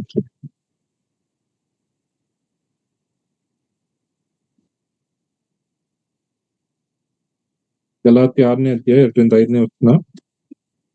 ಒಬ್ಬರು ಮತ್ತೊಬ್ಬರ ಭಾರವನ್ನು ಹೊತ್ತುಕೊಳ್ಳಲಿ, ಹೀಗೆ ಕ್ರಿಸ್ತನ ನಿಯಮವನ್ನು ನೆರವೇರಿಸಿರಿ. ಯಾವನಾದರೂ ಅಲ್ಪನಾಗಿದ್ದು ತಾನು ದೊಡ್ಡವನೆಂದು ಭಾವಿಸಿಕೊಂಡ್ರೆ ತನ್ನನ್ನು ತಾನೇ ಮೋಸಗೊಳಿಸಿದವನಾಗಿದ್ದಾನೆ. ಪ್ರತಿಯೊಬ್ಬನು ತಾನು ಮಾಡಿದ ಕೆಲಸವನ್ನು ಪರಿಶೋಧಿಸಲಿ, ಆಗ ಅವನು ತನ್ನ ನಿಮಿತ್ತದಿಂದ ಹೆಚ್ಚಳ ಪಡುವುದಕ್ಕೆ ಆಸ್ಪದವಾಗುವುದೇ ಹೊರತು ಮತ್ತೊಬ್ಬರ ನಿಮಿತ್ತದಿಂದ ಆಗುವುದಿಲ್ಲ. ಯಾಕಂದರೆ ಪ್ರತಿಯೊಬ್ಬನು ತನ್ನ ಭಾರವನ್ನ ಹೊತ್ತುಕೊಳ್ಳಬೇಕು, ತನ್ನ ಸ್ವಂತ ಹೊರೆಯನ್ನು ಹೊತ್ತುಕೊಳ್ಳಬೇಕು ಎಂಬುದಾಗಿ. ಇಲ್ಲಿ ನಾವು ನೋಡುವಂತ ಒಂದು ಸಂಗತಿ, ಒಬ್ಬ ಯಾಜಕನ ಸ್ಥಿತಿ, ಯಾಜಕನು ಅಥವಾ ಹೊಸ ಒಡಂಬಡಿಕೆಯ ಯಾಜಕನು, ಕ್ರೈಸ್ತ ವಿಶ್ವಾಸಿ, ಕ್ರೈಸ್ತ ಸಹೋದರ ಸಹೋದರಿ ಒಬ್ಬರು ಮತ್ತೊಬ್ಬರ ಭಾರವನ್ನು ಹೊತ್ತುಕೊಳ್ಳಲ್ಲ ಎಂಬುದಾಗಿ. ಅಂದ್ರೆ ನಾವನ್ನ ಹೊತ್ಕೊಂಡು ಕೂರಿಸ್ಕೊಳ್ಬೇಕು ಎಂಬುದಾಗಿ ನಾವು ನೋಡುವಾಗ ಅವರ ಆತ್ಮಿಕ ಸ್ಥಿತಿಗತಿಗಳ ಕುರಿತಾಗಿ ಎಂಬುದಾಗಿ ಮೊದಲ 2 ವಚನಗಳಲ್ಲಿ ನಾವು ನೋಡ್ತಾ ಬರ್ತೇವೆ. ಒಬ್ಬ ವಿಶ್ವಾಸಿ, ನನ್ನ ಜೊತೆಯಲ್ಲಿರುವಂತಹ ವಿಶ್ವಾಸಿ, ನನ್ನ ಪಕ್ಕದಲ್ಲಿ ಕೂತ್ಕೊಳ್ಳುವಂತ ವಿಶ್ವಾಸಿ, ನಾನು ತಿಳಿದಿರುವಂತ ಒಬ್ಬ ವಿಶ್ವಾಸಿ, ದೈವಜನರು ಅವರು ಬಲಹೀನತೆಯಲ್ಲಿದ್ದಾರೆ ಅಥವಾ ಅವರು ಯಾವುದೋ ಒಂದು ತಪ್ಪಲ್ಲಿ ಸಿಕ್ಕಿಕೊಂಡು ಒದ್ದಾಡ್ತಿದ್ದಾರೆ, ಅದರಿಂದ ಆಚೆ ಬರೋದು ಹೇಗೆ ಎಂಬುದಾಗಿ ಗೊತ್ತಾಗ್ತಿಲ್ಲ ಎಂಬುದಾಗಿ ನಾವು ನೋಡುವಾಗ ಎಷ್ಟೋ ಬಾರಿ ನಾವು ಸ್ವಾರ್ಥಿಗಳಾಗಿ ನನ್ಗೆ ಯಾಕೆ ಬೇಕು ಅವನ ಹೇಗಾದ್ರೂ ಒತ್ತಾಡ್ಲಿ, ಹೇಗಾದ್ರೂ ಇರ್ಲಿ, ನಾನು ಅವನ್ ಅವನ್ ಅವನ ಅವನ ಹತ್ರ ನಾನು ಯಾಕೆ ಹೋಗ್ಬೇಕು, ಅವ್ನ್ ಹೆಂಗ್ ಬೇಕೋ ಹಂಗಿರ್ಲಿ ಎಂಬುದಾಗಿ ಹೇಳೋದಲ್ಲ. ಆದ್ರೆ ನಾವು ಅವರ ಭಾರವನ್ನು ಹೊತ್ತುಕೊಳ್ಬೇಕು. ಮೊದಲನೇ 6ನೇ ಅಧ್ಯಾಯದ ಮೊದಲನೇ ವರ್ಷದಲ್ಲಿ ನಾವು ನೋಡ್ತೇವೆ, ನಿಮ್ಮಲ್ಲಿ ಯಾರಾದರೂ ಯಾವುದೋ ಒಂದು ದೋಷದಲ್ಲಿ ಸಿಕ್ಕಿದರೆ ಅಂಥವನನ್ನು ಆತ್ಮನಿಂದ ನಡೆಸಿಕೊಳ್ಳುವ ನೀವು ಶಾಂತ ಭಾವದಿಂದ ಸರಿ ಮಾಡ್ರಿ. ನೀನಾದರೂ ದುಷ್ಪ್ರೇರಣೆಗೆ ಒಳಗಾಗದಂತೆ ನಿನ್ನ ವಿಷಯದಲ್ಲಿ ಎಚ್ಚರಿಕೆಯಾಗಿರು ಎಂಬುದಾಗಿ. ಮೊದಲನೇದಾಗಿ ನಾನು ಸರಿಯಾಗಿರ್ಬೇಕು, ನಾನು ದೇವರ ವಾಕ್ಯಕ್ಕೆ ಅನುಗುಣವಾಗಿ ನಡ್ಕೊಳ್ತಿರ್ಬೇಕು. ಆವಾಗ ನಾವು ನೋಡ್ತೇವೆ, ನಿಮ್ಮಲ್ಲಿ ಯಾರಾದರೂ ಯಾವುದೊಂದು ದೋಷದಲ್ಲಿ ಸಿಕ್ಕಿದರೆ ಆತ್ಮನಿಂದ ನಡೆಸಿಕೊಳ್ಳುವ ನೀವು. ಯಾವಾಗ ನಾವು ಆತ್ಮನಿಂದ ನಡೆಸಿಕೊಳ್ತೇವೋ ಆಗ ಮಾತ್ರ ನಾವು ಇನ್ನೊಬ್ಬರ ತಪ್ಪನ್ನು ನಾವು ತಿದ್ದುವಂತ ಪ್ರಯತ್ನವನ್ನು ಮಾಡಬಹುದೇ ಹೊರತು, ಅಥವಾ ನಮ್ಮಲ್ಲಿ 2 ಮನಸ್ಥಿತಿಗಳಿರ್ತದೆ. ನಾನು ಯೋಗ್ಯನಾಗಿದ್ದೇನೆ, ನಾನು ದೇವರ ವಾಕ್ಯಕ್ಕೆ ತಕ್ಕ ಹಾಗೆ ನಡ್ಕೊಳ್ತಿದ್ದೇನೆ, ಅದು ಸಾಕು, ನನಗೆ ಬೇರೆಯವರ ಬಗ್ಗೆ ಯೋಚನೆ ಬೇಡ ಎಂಬುದಾಗಿ ಯೋಚನೆ ಮಾಡಿದ್ರೆ ನಾನು ಸ್ವಾರ್ಥಿ ಆಗ್ತೇನೆ. ಆದ್ರೆ ನಾನು ಬರೀ ಬೇರೆಯವನ ಹತ್ರ ಹೋಗ್ಬಿಟ್ಟು ಮೂಗು ತೋರಿಸ್ತಾ ಅವನ ಕಾರ್ಯಗಳಲ್ಲಿ ನಾನು ಮೂಗು ತೋರಿಸೋದಾದ್ರೆ ನಾನು ತಪ್ಪಾಗ್ತೇನೆ. ನಾನು ತಪ್ಪು ಕಾರ್ಯವನ್ನು ಮಾಡುವವನಾಗಿರ್ತೇನೆ. ದೇವರ ವಾಕ್ಯ ಹೇಳುವಂತಹದ್ದು, ಮೊದಲು ನಾನು ದೇವರ ವಾಕ್ಯಕ್ಕೆ ತಕ್ಕ ಹಾಗೆ ನಡ್ಕೊಳ್ಬೇಕು, ಮತ್ತು ನನ್ನ ಸಹೋದರನೋ ಸಹೋದರಿಯೋ ತಪ್ಪಿ ನಡೆಯುವಾಗ ಅಥವಾ ಯಾವುದೋ ವಿಧವಾಗಿ ಅಥವಾ ಅನೇಕ ದೇವರ ವಾಕ್ಯನ ತಿಳ್ಕೊಂಡವರು ಮತ್ತು ದೇವರ ವಾಕ್ಯದಲ್ಲಿ ಇನ್ನೂ ಸಹ ಬೆಳೆಯುತ್ತಿರುವಂತಹ ಅನೇಕ ವಿಶ್ವಾಸಿಗಳು ನಮ್ಮ ಸಭೆಯಲ್ಲಿ, ನಮ್ಮ ಮನೆಯಲ್ಲಿ ಇರುವಾಗ ಶಾಂತ ಭಾವದಿಂದ ಅವರನ್ನ ತಿದ್ದಿ ಸರಿಪಡಿಸುವಾಗ ಅವರ ಭಾರವನ್ನು ಹೊತ್ತುಕೊಳ್ಳುತ್ತಾ ಅವರಿಗಾಗಿ ಚಿಂತೆ ಮಾಡುವಂತ ಸ್ಥಿತಿಯಲ್ಲಿ ನಾವಿರ್ತೇವೆ. ಆದ್ರೆ ಆ ರೀತಿ ನಾವು ಮಾಡುವಾಗ್ಲೂ ಸಹ ನಾವು ನೋಡ್ತೇವೆ, ಅನೇಕ ಬಾರಿ ನಾವು ಆ ಒಂದು ಸ್ವಾರ್ಥದಿಂದ ಅಥವಾ ನಾವು ನಮ್ಮನ್ನು ನಾವೇ ಮೋಸಗೊಳಿಸಿಕೊಳ್ಳುವವರು ಸಹ ಆಗಿರ್ತೇವೆ ಎಂಬುದಾಗಿ. ದೇವರ ವಾಕ್ಯ ಹೇಳುವಂತದ್ದು, ನಿಮ್ಮ ಸಹೋದರಿಗೋಸ್ಕರ ಪ್ರಾರ್ಥನೆ ಮಾಡ್ರಿ, ಅವರಿಗೋಸ್ಕರ ಚಿಂತಿಸ್ರಿ, ಅವ್ರ ತಪ್ಪು ದಾರಿಯಲ್ಲಿ ನಡೆಯುವಾಗ ಅವರನ್ನು ತಿದ್ದಿ ಸರಿಪಡಿಸ್ರಿ ಎಂಬುದಾಗಿ. ಆದ್ರೆ ನಾನು ಅದನ್ನು ಮಾಡ್ತಾ ಮಾಡ್ತಾ ನನ್ನಲ್ಲಿ ಒಂದು ಸ್ವಾರ್ಥ ಇರಬಾರ್ದು. ನಾನು ಎಲ್ಲರಿಗಿಂತಲೂ ಶುದ್ಧನಾಗಿದ್ದೇನೆ, ಯೋಗ್ಯನಾಗಿದ್ದೇನೆ, ನಾನು ಎಲ್ಲರೊಂದಿಗೆ ಸಹ ಮಾತಾಡಿ ಅವನು ಸರಿಪಡಿಸ್ತೇನೆ ಎಂಬುದಾಗಿ ನನ್ನಲ್ಲಿ ಆ ಸ್ವಾರ್ಥ ಹುಟ್ಟಬಾರದು ಎಂಬುದಾಗಿ ದೇವರ ವಾಕ್ಯ ಎಚ್ಚರಿಸಿದೆ. ನಾನು ವಿನಮ್ರನಾಗಿ ತಗ್ಗಿಸಿಕೊಂಡವನಾಗಿ ಈ ಸಂಗತಿಗಳನ್ನ ಮಾಡಬೇಕು. ಆಗ ಮಾತ್ರವೇ ನಾನು ಇತರರ ಭಾರವನ್ನು ಹೊತ್ತುಕೊಳ್ಳಲು ಸಾಧ್ಯ. ಆದ್ರೆ ಈ ಕಾಲು ಮೂರ್ಖ, ಅವನು ತನ್ನ ದೇಹದ ಭಾರವನ್ನು ಹೊತ್ತುಕೊಳ್ಳಲು ಆಗುತ್ತಿಲ್ಲ. ತನ್ನ ಭಾರವನ್ನು ಹೊತ್ತುಕೊಳ್ಳಲು ಸಾಧ್ಯ ಆಗದೆ ಹೋದ್ರೆ ಬೇರೆಯವರ ಭಾರವನ್ನು ಹೇಗೆ ಹೊತ್ಕೊಳ್ತಾನೆ? ನನ್ನ ಜೀವಿತದಲ್ಲಿ ಯೇಸು ಸ್ವಾಮಿ ಹೇಳ್ತಾರಲ್ವ, ನಿನ್ನ ಕಣ್ಣಿನಲ್ಲಿರುವಂತಹ ಆ ಒಂದು ಕಸವನ್ನು ನೀನು ತೆಗೆಯದೆ ಬೇರೆಯವರ ಕಣ್ಣಿನಲ್ಲಿ ನೀನು ಹೇಗೆ ಕಸವನ್ನು ತೆಗಿತೀಯ? ನನ್ನ ಭಾರವನ್ನು ನಾನು ಹೊತ್ತುಕೊಳ್ಳದೆ ನಾನು ಹೇಗೆ ಬೇರೆಯವರ ಬಳಿಗೆ ಹೋಗ್ಬಿಟ್ಟು ಬೇರೆಯವರ ಭಾರವನ್ನು ಹೊತ್ತುಕೊಳ್ಳಲು ಸಾಧ್ಯ? ದೇವರ ವಾಕ್ಯ ನಮಗೆ ಹೇಳುವಂತ, ಮೊದಲು ನೀನು ನಿನ್ನ ಭಾರವನ್ನು ಹೊತ್ತುಕೋ, ನೀನು ದೇವರ ಆತ್ಮನಿಂದ ಪರಿಶೋಧಿಸಲ್ಪಟ್ಟು ಶುದ್ಧನಾಗು. ನೀನು ಆ ರೀತಿ ಶುದ್ಧನಾಗುವಾಗ ಇತರರ ದೋಷವನ್ನು ನೀನು ಗಮನಿಸುವಾಗ ಶಾಂತ ಭಾವದಿಂದ ಅವರನ್ನ ತಿದ್ದಿ ಸರಿಪಡಿಸ್ರಿ ಎಂಬುದಾಗಿ. ಮಾತ್ರವಲ್ಲ, ನೀನು ಆ ರೀತಿ ಮಾಡುವಾಗ ನಿನ್ನಲ್ಲಿ ಆ ಒಂದು ಹೆಚ್ಚಳಿಕೆ ಉಂಟಾಗದ ಹಾಗೆ ನಿನ್ನನ್ನು ತಗ್ಗಿಸಿಕೋ, ನಿನ್ನನ್ನು ನೀನು ಪರಿಶೋಧಿಸಿಕೋ, ನೀನು ಹೆಚ್ಚಳ ಪಡಬೇಡ ಎಂಬುದಾಗಿ ದೇವರ ವಾಕ್ಯ ನಮಗೆ ತಿಳಿಸ್ತದೆ. ಮತ್ತು ಪ್ರತಿಯೊಬ್ಬೊಬ್ಬನು ಸ್ವಂತ ಹೊರೆಯನ್ನು ಹೊತ್ತಿಕೊಳ್ಳಬೇಕು ಎಂಬುದಾಗಿ ಸಹ ದೇವರ ವಾಕ್ಯ ನಮಗೆ 5ನೇ ವಚನದಲ್ಲಿ ತಿಳಿಸ್ತದೆ. ವಿಶ್ವಾಸಿಗಳಾಗಿ, ಯಾಜಕರಾಗಿ ಕರೆಯಲ್ಪಟ್ಟಿರುವಾಗ ನಾವುಗಳು ಯಾವ ರೀತಿಯಲ್ಲಿ ಜೀವಿಸ್ತಿದ್ದೇವೆ? ಕುಂಟತನದಲ್ಲಿ ಇರದಲೇ ಇರಬಹುದು, ನಾನು ಕೊರೆಮೂಗನಾಗಿಲ್ದೆ ಇರಬಹುದು, ನಲ್ಲಿ ಹೆಚ್ಚಿನ ಅಂಗಗಳಿಲ್ಲದೆ ಇರಬಹುದು, ನಾನು ಕಾಲು ಮುರುಕನಾಗದೆ ಯೋಗ್ಯನಾಗಿ ಜೀವಿಸ್ತಾ ಇರಬಹುದು. ಆದ್ರೆ ಇತರ ತಪ್ಪನ್ನ ತಿದ್ದುವಾಗ ನನ್ನನ್ನು ನಾನು ಹೆಚ್ಚಿಸಿಕೊಂಡ್ರೆ, ನಾನು ಅದರಲ್ಲಿ ಹೆಚ್ಚಳ ಪಟ್ರೆ, ಅದರಿಂದ ಸಹ ನಾವು ದೇವರ ಕಾರ್ಯವನ್ನ ಮಾಡಲು, ದೇವರ ಯಾಜಕ ಸೇವೆಯನ್ನು ಮಾಡುವಲ್ಲಿ ನಾವು ಸೋತು ಹೋಗ್ತೇವೆ ಎಂಬುದಾಗಿ ದೇವರ ವಾಕ್ಯ ಹೇಳ್ತದೆ. ಮುಂದೆ ನಾವು ನೋಡುವಂತದ್ದು ಕೈಮೂರ್ಖ ಎಂಬುದಾಗಿ. ಈತ ಕಾಲು ಮುರಿದಿರೋ ಹಾಗೆ ಈತನ ಕೈ ಮುರಿದಿದೆ. ಈತನ ಕೈ ಮುರಿದಿರುವಾಗ ಆತನ ಅನೇಕ ರೀತಿಯಲ್ಲಿ ನೋವನ್ನು ಅನುಭವಿಸ್ತಿದ್ದಾನೆ. ಸಾಮಾನ್ಯವಾಗಿ ನಾವು ನೋಡ್ತಾ ಬರುವಾಗ ನಮ್ಮ ದೇಹದಲ್ಲಿ ಯಾವ್ದಾದ್ರು ಒಂದು ಅಂಗಕ್ಕೆ ನೋವಾಗೋದಾದ್ರೆ, ಕೇವಲ ಈಗ ನನ್ನ ಕೈ ಮುರಿದಿದೆ ಅಥವಾ ನನ್ನ ಕೈಯಲ್ಲಿ ನೋವಾಗಿದೆ ಅಂದ್ರೆ ಬರೀ ನನ್ನ ಕೈಯಲ್ಲಿ ಮಾತ್ರ ನೋವಾಗೋದಿಲ್ಲ, ನನ್ನ ದೇಹ ಪೂರ್ತಿ ಆ ನೋವನ್ನು ಅನುಭವಿಸ್ತದೆ.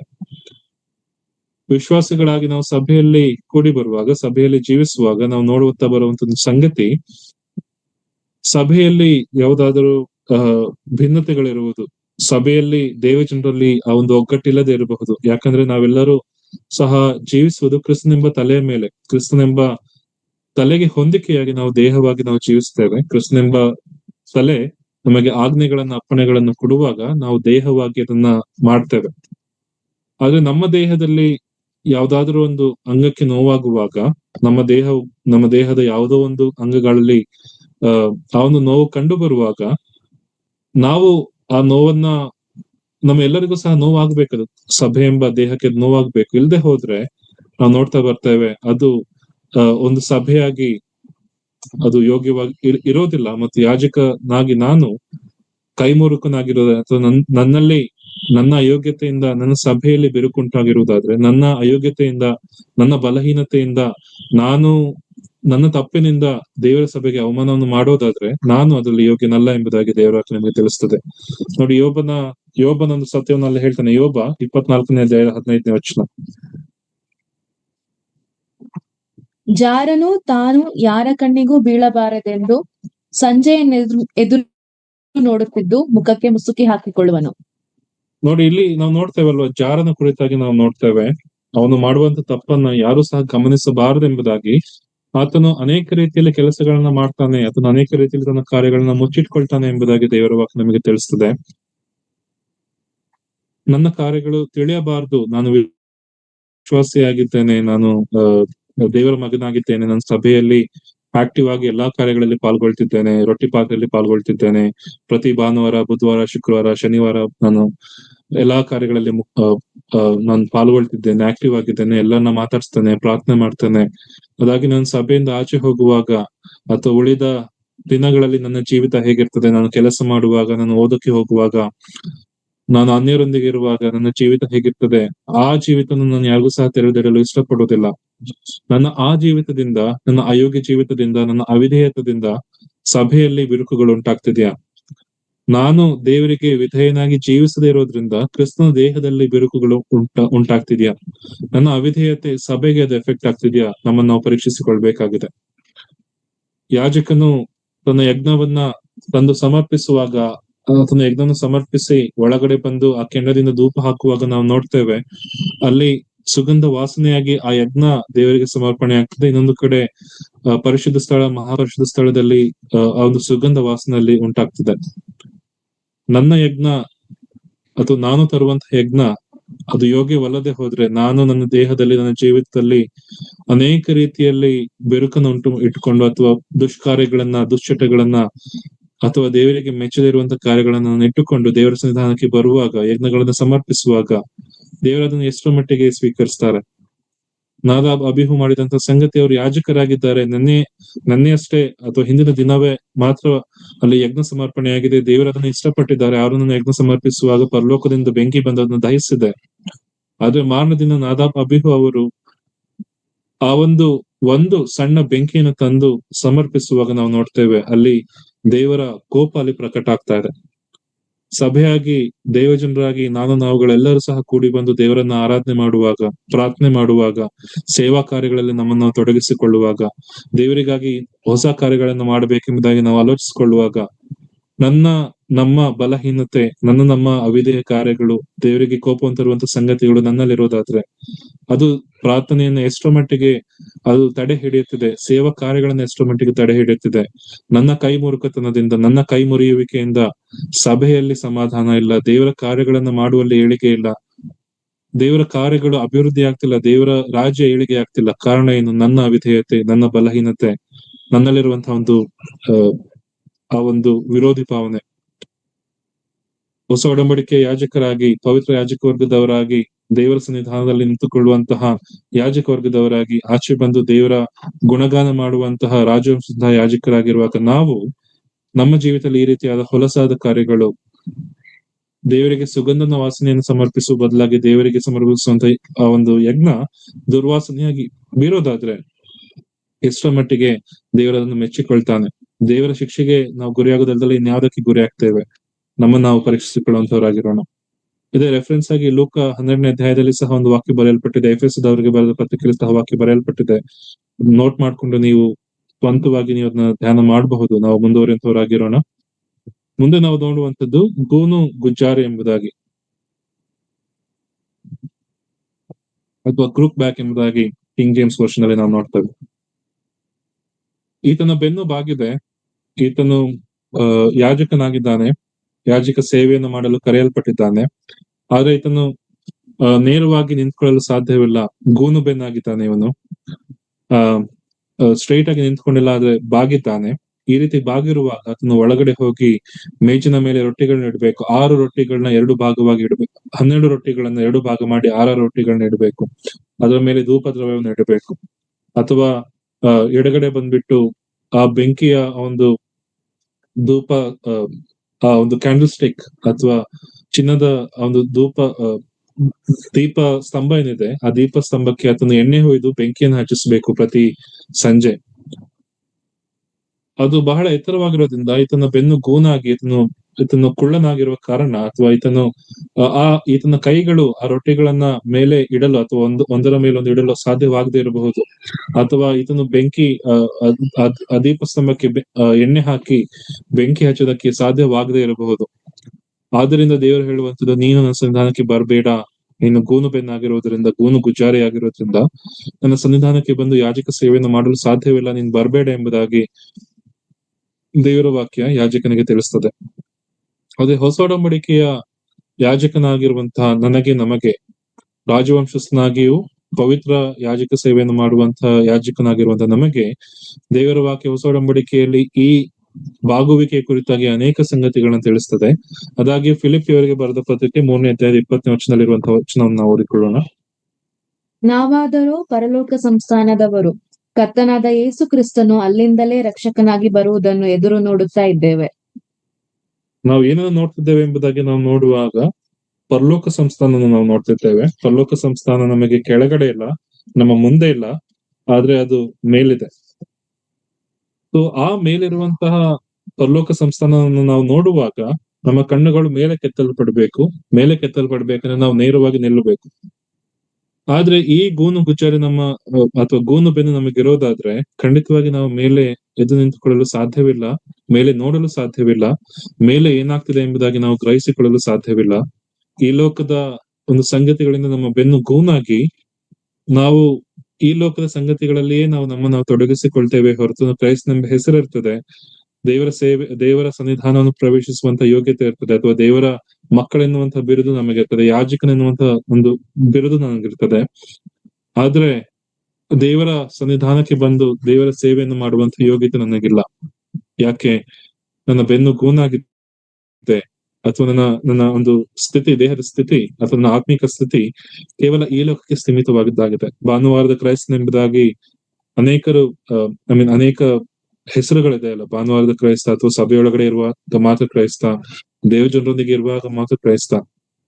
ಆಚೆ ಬಂದು ನಾವು ನೋಡೋದಾದ್ರೆ ಅವರ ಜೀವಮಾನ ಸಂಪೂರ್ಣವಾಗಿ ವಿಭಿನ್ನವಾಗಿರ್ತದೆ.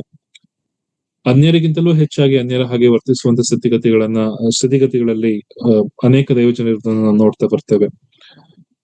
ಅನೇಕ ದೈಹಿಕ ಬಲಹೀನತೆ ಇರುವಂತಹವರು ಕ್ರಿಸ್ತನ ಬಳಿಗೆ ಬಂದ್ರು ಅನೇಕ ರೀತಿಯಲ್ಲಿ ಅವರು ಗುಣಪಡಿಸಲ್ಪಟ್ರು. ಕ್ರಿಸ್ತನ ಬಳಿಗೆ ಬಂದವರು ಎಂಥವರೇ ಆಗಿದ್ದಾಗ್ಯೂ ಸಹ ಅವರು ಗುಣಪಡಿಸಲ್ಪಟ್ರು. ಆದ್ರೆ ಕ್ರಿಸ್ತನ ಬಳಿಗೆ ಬರುವಾಗ ನನ್ನಲ್ಲಿ ಈ ಬಲಹೀನತೆ ಇದೆ, ನಾನು ಕುಷ್ಠರೋಗಿ ಆಗಿದ್ದೇನೆ, ನಾನು ಕುರುಡನಾಗಿದ್ದೇನೆ ಎನ್ನುವಂತಹ ಒಂದು ಸ್ಥಿತಿ ಬರುವಂತವನಿಗಿತ್ತು. ಆದ್ರೆ ಈ ಬೆನ್ನು ಬಾಗಿರುವವನಿಗೆ ನಾನು ಕ್ರೈಸ್ತನೆಂಬುದಾಗಿ ತಿಳಿದಿದೆ. ಅದೇ ನಾನು ಎಲ್ಲಿ ತಪ್ಪು ಮಾಡ್ತಿದ್ದೇನೆ, ಎಲ್ಲಿ ನನ್ನ ಬೆನ್ನು ಬಾಗಿದೆ ಎಂಬುದಾಗಿ ತನಗೆ ತಿಳಿದಿಲ್ಲ. ಅದನ್ನೇ ಆತನು ಸಂತೋಷ ಪಡ್ತಿದ್ದಾನೆ. ಪರಲೋಕವನ್ನು ನಾನು ಮೇಲೆ ನೋಡ್ಬೇಕೆಂಬುದಾಗಿ ಆತನಿಗೆ ಆಲೋಚನೆ ಇಲ್ಲ. ಕೊಲೋಸದವರಿಗೆ ಬರೆದ ಪತ್ರಿಕೆಯಲ್ಲಿ ನಾವು ನೋಡ್ತೇವೆ, ಕ್ರಿಸ್ತನು ಮೇಲೆ ತಂದೆಯ ಜೊತೆಯಲ್ಲಿ ಸಿಂಹಾಸನ ರೂಢನಾಗಿದ್ದಾನೆ. 3ನೇ ಅಧ್ಯಾಯದಲ್ಲಿ ನಾವು ನೋಡ್ತೇವೆ, ನೀವು ಸಹ ಮೇಲೆ ದೃಷ್ಟಿಸ್ರಿ ಎಂಬುದಾಗಿ ಕೊಲೋಸದವರಿಗೆ ಬರೆದ ಪತ್ರಿಕೆಯಲ್ಲಿ ಪೌಲನು ಹೇಳ್ತಾನೆ. ಕ್ರಿಸ್ತನು ಅಲ್ಲಿಂದಲೇ ಬರ್ತಾನೆ, ಅದರಿಂದ ನೀವು ಸಹ ಮೇಲೆ ದೃಷ್ಟಿಸ್ರಿ ಎಂಬುದಾಗಿ ಪೌಲ ಹೇಳ್ತಾನೆ. ಆದ್ರೆ ಮೇಲೆ ನೋಡೋದಕ್ಕೆ ನಮಗೆ ಆಗೋದಿಲ್ಲ. ಯಾಕೆ? ಈ ಲೋಕದ ಆಕರ್ಷಣೆಗಳು, ಈ ಲೋಕದ ಜವಾಬ್ದಾರಿಗಳು, ಈ ಲೋಕದ ಸಂಗತಿಗಳು ನಮ್ಮನ್ನು ಬಹಳವಾಗಿ ಆಕ್ರಮಿಸಿಕೊಂಡಿದೆ.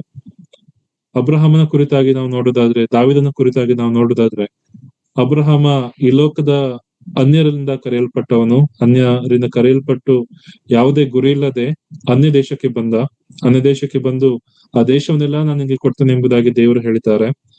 ಆ ದೇಶದ ಮಧ್ಯದಲ್ಲಿ ಆತನು ವಾಸಿಸ್ತಿದ್ದಾನೆ, ಆತನ ಕುಟುಂಬದವರೊಂದಿಗೆ ವಾಸಿಸ್ತಿದ್ದಾನೆ.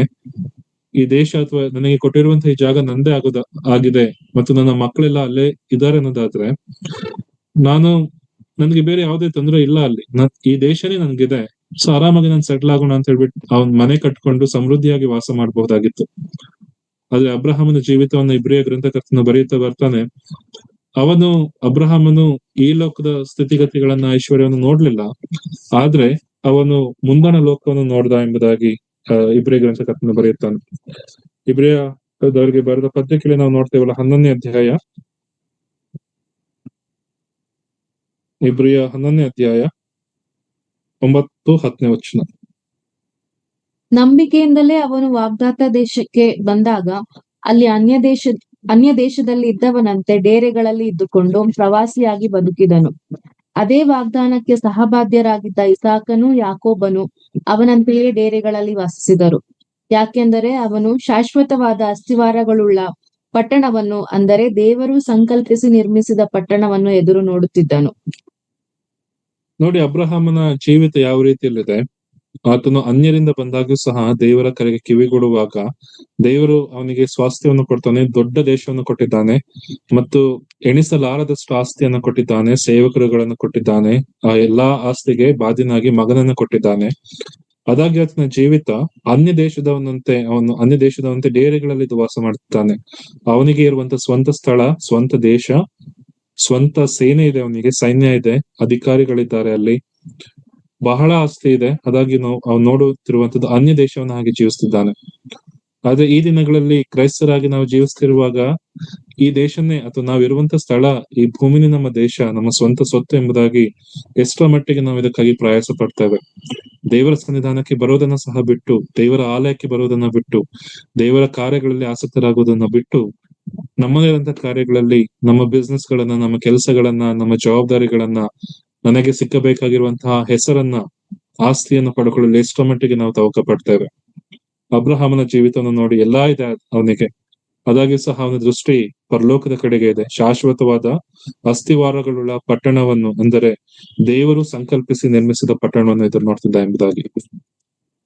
ಹೊಸ ಒಡಂಬಡಿಕೆ ಯಾಜಕರು, ದೇವರು ಕರೆದಂತ ಯಾಜಕರು, ದೇವರಿಂದ ಕರೆಯಲ್ಪಟ್ಟಂತ ಯಾಜಕರಾಗಿರುವಂತ ನಾವು, ನಮ್ಮ ಜೀವಿತ ಯಾವ ರೀತಿಯಲ್ಲಿದೆ, ನಮ್ಮ ದೃಷ್ಟಿ ಯಾವ ರೀತಿಯಲ್ಲಿದೆ. ನನ್ನ ಬೆನ್ನು ಗೂನಾಗಿರುವುದಾದ್ರೆ ಅದಕ್ಕೆ ಕಾರಣ ನಾನು ಈ ಲೋಕದ ಮೇಲೆ ಇಟ್ಟಿರುವಂತಹ ಆಶೆ, ಈ ಲೋಕದ ಆಸ್ತಿಗಳ ಮೇಲೆ ಇಟ್ಟಿರುವಂತಹ ಆಶೆ. ದೇವರು ಹೇಳ್ತಾರಲ್ಲ ಮತ್ತಾಯನ ಸುವಾರ್ತೆಯಲ್ಲಿ, ನೀವು ಯಾವುದಕ್ಕೆ ಪ್ರಯಾಸ ಪಡ್ರಿ, ನೀವು ಎಲ್ಲಿ ನೀವು ನಿಮ್ಮ ಆಸ್ತಿನ ಕಟ್ರಿ ಎಂಬುದಾಗಿ ನಾವು ನೋಡುವಾಗ, ಮೇಲಿನ ಸಂಗತಿಗಳ ಮೇಲೆ ನೀವು ಮನಸ್ಸಿಟ್ರಿ, ನಿಮ್ಮ ಆಸ್ತಿಯನ್ನ ಪರಲೋಕದಲ್ಲಿ ಕೂಡಿಸಿಟ್ರಿ, ಅಲ್ಲಿ ಕಳ್ಳನು ಬಂದು ಕದಿಯೋದಿಲ್ಲ, ಅಲ್ಲಿ ನಿಮ್ಮ ಆಸ್ತಿ ನಾಶವಾಗೋದಿಲ್ಲ, ನಿಮ್ಮ ಮನಸ್ಸು ಸಹ ಅಲ್ಲೇ ಇರ್ತದೆ ಎಂಬುದಾಗಿ ದೇವರ ವಾಕ್ಯ ಹೇಳ್ತದೆ. ದೇವರ ರಾಜ್ಯಕ್ಕಾಗಿ, ನೀತಿಗಾಗಿ ತವಕ ಪಡ್ರಿ ಎಂಬುದಾಗಿ ದೇವರ ವಾಕ್ಯ ಹೇಳ್ತದೆ. ನನ್ನ ತವಕ ಎಲ್ಲಿದೆ? ಗೋನು ಬೆನ್ನಿನವನಾಗಿದ್ದೇನೋ, ಅಥವಾ ನೇರವಾಗಿ ನಿಂತುಕೊಂಡು ಕ್ರಿಸ್ತನ ಸಾಮ್ರಾಜ್ಯವನ್ನ, ಇಲ್ಲಿ ಅಬ್ರಹಾಮನಿಗೆ ಹೇಳುವ ಹಾಗೆ ಶಾಶ್ವತವಾದಂತಹ ಅಸ್ತಿವಾರಗಳುಳ್ಳ ಪಟ್ಟಣವನ್ನು, ಅಂದರೆ ದೇವರು ಸಂಕಲ್ಪಿಸಿ ನಿರ್ಮಿಸಿದ ಪಟ್ಟಣವನ್ನು ನಾವು ಎದುರು ನೋಡ್ತಿದ್ದೇವೆ, ಅಥವಾ ಈ ಲೋಕದಿಂದ ನಮ್ಮ ಆಸ್ತಿ, ಈ ಲೋಕನ ಬಿಟ್ಟು ಬರೋ ಒಂದು ಸ್ಥಿತಿಯಲ್ಲಿ ನಾವಿಲ್ಲ ಎಂಬುದಾಗಿ ನಾವು ಜೀವಿಸ್ತಿದ್ದೇವೆ. ನಮ್ಮನ್ನು ನಾವು ಪರೀಕ್ಷಿಸಿಕೊಳ್ಳುವಂತವರಾಗಿರೋಣ. ಮುಂದೆ ನಾವು ನೋಡೋದಾದ್ರೆ ಹೂಗಣ ಎಂಬುದಾಗಿ ನಾವು ನೋಡುವಾಗ ಡ್ವಾರ್ಫ್ ಅಥವಾ ಕುಬ್ಜ ಎಂಬುದಾಗಿ ನಾವು ನೋಡ್ತೇವೆ. ಈತನಿಗಿರುವಂತಹ ಒಂದು ಸಂಗತಿ, ಆತನು ಆತನ ಹೈಟ್ ತುಂಬಾ ಚಿಕ್ಕದಾಗಿದೆ. ಸಣ್ಣ ವಯಸ್ಸಿನಲ್ಲಿ ಆತನ ಎಷ್ಟು ಉದ್ದ ಇದ್ನೋ ಅಲ್ಲಿಂದ ಆತನ ಮೇಲೆ ಬಂದಿಲ್ಲ, ಕುಳ್ಳನಾಗೇ ಇದ್ದಾನೆ. ಇನ್ನು ಈ ಕುಳ್ಳನಾಗಿರುವಂತಹ ವ್ಯಕ್ತಿ, ಜಕಾಯನ ಹಾಗೆ ಕುಳ್ಳನಾಗಿರುವಂತಹ ವ್ಯಕ್ತಿ ದೇವರ ಸನ್ನಿಧಾನಕ್ಕೆ ಬರುವುದಾದ್ರೆ ಈತನಿಗೂ ಸಹ ಇದೇ ಸಮಸ್ಯೆ. 6 ರೊಟ್ಟಿಗಳನ್ನ ಜೋಡಿಸಿಡಬೇಕು, ಎರಡು ಬದಿಗಳಲ್ಲಿ 6 ರೊಟ್ಟಿಗಳನ್ನ ಜೋಡಿಸಿಡಬೇಕು. ಅದರ ಮೇಲೆ ಆತನ ಧೂಪ ದ್ರವ್ಯವನ್ನು ಇಡಬೇಕು. ಈ ಕಡೆ ಬರೋದಾದ್ರೆ ಆತನಿಗೆ ಆ ಒಂದು ದೀಪ ಸ್ತಂಭ ಸಿಕ್ಕೋದೇ ಇಲ್ಲ, ದೀಪ ಸ್ತಂಭದ ಮೇಲೆ ಎಣ್ಣೆ ಹಾಕೋದಕ್ಕೆ ಸಿಕ್ಕೋದೇ ಇಲ್ಲ, ಯಾಕಂದ್ರೆ ಆತನ ಕುಳ್ಳ. ಹೊಸ ಒಡಂಬಡಿಕೆಯ ವಿಶ್ವಾಸಿಗಳಾದಂತಹ ನಾವು ಹೊಸಬರಾಗಿ ಹುಟ್ಟಿದ್ದೇವಲ್ವ. ಯೇಸು ಸ್ವಾಮಿ ಯೋಹನ ಸುವಾರ್ತೆಯಲ್ಲಿ ನಾವು ನೋಡ್ತೇವೆ, ಹೊಸಬನಾಗಿ ಹುಟ್ಟದೆ ಹೋದ್ರೆ ನಿನಗೆ ದೇವರ ರಾಜ್ಯ ಸಿಕ್ಕೋದಿಲ್ಲ ಎಂಬುದಾಗಿ. ನಾನು ಹೊಸದಾಗಿ ಹುಟ್ಟಿ ಎಷ್ಟು ವರ್ಷ ಆಯ್ತು? 5 ವರ್ಷ ಆಯ್ತಾ? 1 ವರ್ಷ ಆಯ್ತಾ? 10 ವರ್ಷ ಆಯ್ತಾ? 20 ವರ್ಷ ಆಯ್ತಾ? 60-70 ವರ್ಷ ಆಯ್ತಾ? ಒಬ್ಬೊಂದು ಸಣ್ಣ ಮಗು ಹುಟ್ಟಿ ಬೆಳೆಯುತ್ತಾ ಬರುವಾಗ ಮಗು ಅಷ್ಟೇ ಇದ್ರೆ ನಾವ್ ಅದನ್ನ ಇಷ್ಟ ಪಡೋದಿಲ್ಲ ಅಲ್ವ. ಡಾಕ್ಟರ್ ಹತ್ರ ಕರ್ಕೊಂಡು ಹೋಗ್ತೇವೆ, ಸರ್ಜರಿಗಳನ್ನ ಮಾಡಿಸೋದಕ್ಕೆ ನೋಡ್ತೇವೆ, ಸಪ್ಲಿಮೆಂಟ್ಸ್ ಕೊಡೋದಕ್ಕೆ ನೋಡ್ತೇವೆ. ಅದೇ ನಾವು ಆತ್ಮಿಕ ಜೀವಿತದಲ್ಲಿ ಬೆಳವಣಿಗೆಯನ್ನು ಕಾಣದೆ ಹೋದ್ರೆ, ಆತ್ಮಿಕ ಜೀವಿತದಲ್ಲಿ ಬೆಳವಣಿಗೆ ಇಲ್ಲದೆ ಹೋದ್ರೆ ನಾವು ಅದನ್ನ ಹೇಗೆ ಪರಿಗಣಿಸ್ತಿದ್ದೇವೆ? ನನ್ನ ಆತ್ಮಿಕ ಜೀವಿತ ಯಾಕೆ ಬೆಳೆಯುತ್ತಿಲ್ಲ ಎಂಬುದಾಗಿ ನಾವು ಯಾವಾಗಲಾದ್ರೂ ನಮಗಿರುವಂತ ಆ ಒಂದು ಶ್ರೇಷ್ಠ ವೈದ್ಯನ ಬಳಿಗೆ ನಾವು ಹೋಗಿದ್ದೇವ, ಘನ ವೈದ್ಯನ ಬಳಿಗೆ ಹೋಗಿದ್ದೇವ, ಅಥವಾ ನನಗಿರೋದೇ ಸರಿ, ನನ್ ಬೆಳೆದೇ ಹೋದ್ರೂ ಪರವಾಗಿಲ್ಲ, ಕ್ರೈಸ್ತನಂತ ಹೆಸರಿದೆ ನನಗೆ ಸಾಕು ಎಂಬುದಾಗಿ ಅಂದ್ಕೊಂಡಿದ್ದೇವ? ಕ್ರಿಸ್ತನ ವಿಚಾರಗಳಲ್ಲಿ ಬೆಳೆಯುವಂತಹ ಆಸಕ್ತಿ ನಮಗಿದೆಯಾ? ಹಾಡು ಹೇಳ್ತೇವಲ್ಲ, ಆಳಕ್ಕೆ ಬೇರೂರು ನೀ ಮೇಲಕ್ಕೆ ಫಲ ಕೊಡುವೆ ಎಂಬುದಾಗಿ. ನಾವು ಎಷ್ಟು ದೇವರ ವಾಕ್ಯದಲ್ಲಿ ನಾವು ಬೇರೂರ್ತೇವೋ, ಎಷ್ಟು ದೇವರ ವಾಕ್ಯದಲ್ಲಿ ಆಳವಾಗಿ ನಾವು ನಮ್ಮನ್ನು ನಾವು ತೊಡಗಿಸಿಕೊಳ್ತೇವೋ, ಅಷ್ಟೇ ಎತ್ತರವಾಗಿ ಬೆಳೆಯಲು, ದೇವರ ವಾಕ್ಯದಲ್ಲಿ ಬೆಳೆಯಲು ಸಾಧ್ಯವಾಗ್ತದೆ. ಒಬ್ಬ ಸಣ್ಣ ಮಕ್ಕಳನ್ನು ನಾವು ನೋಡುವಾಗ ಅಥವಾ ಕಾಲೇಜ್ನಲ್ಲಿ ಇರುವ ನಾವು ನೋಡುವಾಗ ಈ ಲೋಕದ ವಿದ್ಯಾಭ್ಯಾಸವನ್ನ ಸುಮಾರು 15-16 ವರ್ಷ ನಾವು ಪಡ್ಕೊಳ್ತೇವೆ. ಯಾಕೆ? ನಾವು ಈ ಲೋಕದಲ್ಲಿ ಮುಂದೆ ಕೆಲಸ ಮಾಡಬೇಕು, ಈ ಲೋಕದಲ್ಲಿ ನಮಗೆ ಉತ್ತಮವಾದಂತಹ ಲೈಫ್ ಸ್ಟೈಲ್ ಇರಬೇಕು, ಬಹಳವಾಗಿ ಸಂಪಾದಿಸಬೇಕು, ಆಸ್ತಿ ಮಾಡ್ಬೇಕೆಂಬುದಾಗಿ. ಪರಲೋಕದಲ್ಲಿ ಆಸ್ತಿ ಮಾಡಬೇಕೆಂಬುದಾಗಿ ನಾವು ಎಷ್ಟು ಮಟ್ಟಿಗೆ ಪ್ರಯಾಸ ಪಡ್ತಿದ್ದೇವೆ? ಪರಲೋಕದ ಆಸ್ತಿಯನ್ನು ಸಂಪಾದಿಸಲು ನಾವು ಎಷ್ಟು ಮಟ್ಟಿಗೆ ಪ್ರಯಾಸ ಪಡ್ತಿದ್ದೇವೆ? ಪ್ರತಿದಿನ ನಾವು ಆಫೀಸ್ಗೆ ಹೋಗ್ತೇವಲ್ವಾ? ಪ್ರತಿದಿನ ನಾವು ಶಾಲೆ ಕಾಲೇಜುಗಳಿಗೆ ಹೋಗ್ತೇವಲ್ವಾ? ದಿನದಲ್ಲಿ 8, 10, 12 ಗಂಟೆಗಳ ಕೆಲಸ ನಾವು ಮಾಡ್ತೇವಲ್ವಾ? ಮನೆಗೆ ಬಂದು ಟ್ಯೂಷನ್ಗೆ ಹೋಗಿ ಅಲ್ಲಿಂದ ಪುನಃ ನಾವು ಸ್ಪೆಷಲ್ ಕ್ಲಾಸ್ ಓದ್ಕೊಂಡು ಮನೆಗೆ ಬಂದು ನಿದ್ದೆ ಮಾಡಿ ನಾವು ಓದ್ತೇವಲ್ವಾ ಎಕ್ಸಾಮ್ ಟೈಮ್ ಅಲ್ಲಿ? ನಮ್ಮ ಈ ಲೋಕದ ವಿದ್ಯಾಭ್ಯಾಸ, ಈ ಲೋಕದ ಕೆಲಸ ಅಷ್ಟೊಂದು ಇಂಪಾರ್ಟೆಂಟ್ ಆಗಿರೋದಾದ್ರೆ, ಕ್ರೈಸ್ತಿಯ ಬೆಳವಣಿಗೆ ಎಷ್ಟು ಇಂಪಾರ್ಟೆಂಟ್ ಆಗಿದೆ ನಮಗೆ. ನಮ್ಮ ಜೀವಿತದಲ್ಲಿ 70 ಬಲ ಹೆಚ್ಚಿದ್ರೆ 80, ಅದು ನಾವು ಪರಲೋಕದಲ್ಲಿ ಕಳೆಯುವಂತ ಸಮಯ ನಿತ್ಯತ್ವ. ಅಲ್ಲಿ ಯಾವುದೇ ಲೆಕ್ಕ ಇಲ್ಲ, ಅಲ್ಲಿ ಯಾವುದೇ ಸಮಯದ ಲೆಕ್ಕ ಇಲ್ಲ. ಅಲ್ಲಿ ನಾವು ಜೀವಿಸಬೇಕಾದ್ರೆ ದೇವರ ವಾಕ್ಯ ನಾವು ಎಷ್ಟು ಮಟ್ಟಿಗೆ ಸೇವಿಸಬೇಕು, ದೇವರ ವಾಕ್ಯದ ಸಂಗತಿಗಳನ್ನ ಎಷ್ಟು ಮಟ್ಟಿಗೆ ಕಲಿತುಕೊಳ್ಬೇಕು, ದೇವರ ಕುರಿತಾಗಿ ಎಷ್ಟು ಮಟ್ಟಿಗೆ ಕಲಿತುಕೊಳ್ಬೇಕು. ಈ ಲೋಕದ ಕೆಲಸಕ್ಕೆ 8 ಗಂಟೆ 10 ಗಂಟೆ ಕೊಡ್ತೇವಂದ್ರೆ, ಈ ಲೋಕದ ಶಾಲೆಯಲ್ಲಿ 7-8 ಗಂಟೆ ಕಳಿತೀವಂದ್ರೆ, ನಿತ್ಯ ನಿರಂತರವಾದಂತಹ ದೇವರ ಸನ್ನಿಧಾನದಲ್ಲಿ ನಾವು ಕಾಲ ಕಳೆಯುವಾಗ ದೇವರಿಗೆ ಎಷ್ಟು ಸಮಯ ಕೊಡ್ತಿದ್ದೇವೆ? ನಾವು ವಿಶ್ವಾಸಿಗಳಾಗಿ 10 ವರ್ಷ ಆಗಿದೆ, ದೇವರನ್ನ ಕಂಡುಕೊಂಡು 10 ವರ್ಷ ಆಗಿದೆ, ರಕ್ಷಣೆ ಹೊಂದಿ ನಂಗೆ 15 ವರ್ಷ ಆಗಿದೆ, 20, 30, 40 ವರ್ಷ ಆಗಿದೆ. ಸರಿ, ನನ್ನ ಆತ್ಮಿಕ ಜೀವಿತ ಎಷ್ಟು ಅಭಿವೃದ್ಧಿಯನ್ನು ಹೊಂದಿದೆ? ಕ್ರಿಸ್ತನಲ್ಲಿ ನಾವು ಎಷ್ಟು ಪ್ರಬುದ್ಧರಾಗಿದ್ದೇವೆ? ನೋಡಿ, ಒಂದು ವಚನವನ್ನು ಓದೋಣ. ಎಫೆಸದವರಿಗೆ ಬರೆದ ಪತ್ರಿಕೆ 4ನೇ ಅಧ್ಯಾಯದ 13ನೇ ವಚನ.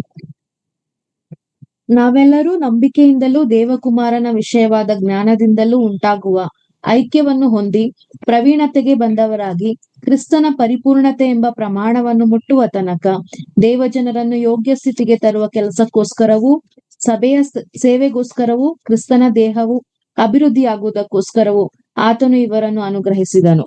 14ನೇ ವಚನ ಸಹ ಓದೋಣ. ನಾವು ಇನ್ನು ಮೇಲೆ ಕೂಸುಗಳಾಗಿರಬಾರದು, ದುರ್ಜನರ ವಂಚನೆಗೂ ದುರ್ಬೋಧಕರ ಕುಯುಕ್ತಿಗೂ ಒಳಬಿದ್ದು ನಾನಾ ಉಪದೇಶಗಳಿಂದ ಕಂಗೆಟ್ಟು ಗಾಳಿಯಿಂದ ಅತ್ತಿತ್ತ ನೂಕಿಸಿಕೊಂಡು ಹೋಗುವವರ ಹಾಗಿರಬಾರದು. ನೋಡ್ರಿ, ಇಲ್ಲಿ ನಾವು ನೋಡುವಂತ ಒಂದು ಸಂಗತಿ, ದೇವರ ಕಾರ್ಯಗಳು, ದೇವರ ವಿಚಾರಗಳು ಪೌಲನಲ್ಲಿ ಬರೆಯುತ್ತಾ ಬರ್ತಾನಲ್ವಾ? ದೇವಕುಮಾರನ ವಿಷಯವಾದ ಜ್ಞಾನ ಮೊದಲನೇದಾಗಿ, ಅದರಿಂದ ಉಂಟಾಗುವಂತಹ ಐಕ್ಯತೆ ಎರಡನೇದಾಗಿ, ಅದನ್ನು ನಾವು ಹೊಂದಿಕೊಂಡು ಪ್ರವೀಣತೆಗೆ ಬಂದವರಾಗಿ ಮೂರನೇದು, ಆ ಪ್ರವೀಣತೆಯಿಂದ ಕೃಷ್ಣ ಪರಿಪೂರ್ಣತೆಯನ್ನು ಹೊಂದಿದವರಾಗಿ ನಾಲ್ಕನೇದು, ದೇವಜನರನ್ನು ಯೋಗ್ಯ ಸ್ಥಿತಿಗೆ ತರುವಂತ ಕೆಲಸಕ್ಕೆ, ಐದನೇದಾಗಿ ಸಭೆಯ ಸೇವೆಗಾಗಿ, ಆರನೇದಾಗಿ ಕೃಷ್ಣ ದೇಹದ ಅಭಿವೃದ್ಧಿಗಾಗಿ. 7 ಸಂಗತಿಗಳನ್ನ ಪೌಲನಲ್ಲಿ ತಿಳಿಸ್ತಾನೆ. ಯಾಕೆ ಈ ಎಲ್ಲಾ ಸಂಗತಿಗಳು 7 ಸಂಗತಿಗಳಲ್ಲಿ ಬರೆಯಲ್ಪಟ್ಟಿವೆ? 10-11ನೇ ವಚನದಲ್ಲಿ ನಾವು ನೋಡ್ತೇವಲ್ವಾ? ಸಭೆಯ ಕಾರ್ಯಗಳು, ಸಭೆಯ ವಿವಿಧ ಸ್ತಂಭಗಳು, ಸಭೆಯ ವಿವಿಧ ಕೆಲಸಗಳನ್ನ ನಾವು ಅಲ್ಲಿ ನೋಡ್ತೇವೆ. ಈ ಎಲ್ಲಾ ಕೆಲಸಗಳನ್ನ ಆತನು ಕೊಟ್ಟಿರೋದು ಸಭೆಯಲ್ಲಿ ಅಥವಾ ದೇವಜನರಲ್ಲಿ 7 ವಿಧವಾದ ಸಂಗತಿಗಳು ನೆರವೇರ್ಬೇಕೆಂಬುದಾಗಿ. ಅಲ್ಲಿ ನಾವು ನೋಡುವಂತಹ ಮುಖ್ಯವಾದಂತ ಒಂದು ಸಂಗತಿ, ನಾವು ಪ್ರವೀಣತೆಗೆ ಬಂದವರಾಗಿ ಕ್ರಿಸ್ತನ ಪರಿಪೂರ್ಣತೆ ಎಂಬ ಪ್ರಮಾಣವನ್ನು ಮುಟ್ಟುವ ತನಕ ಎಂಬುದಾಗಿ, ಮತ್ತು ಕೃಷ್ಣ ದೇಹವು ಅಭಿವೃದ್ಧಿ ಆಗುವುದಕ್ಕೋಸ್ಕರವೇ ಎಂಬುದಾಗಿ. 2 ಸಂಗತಿಗಳು.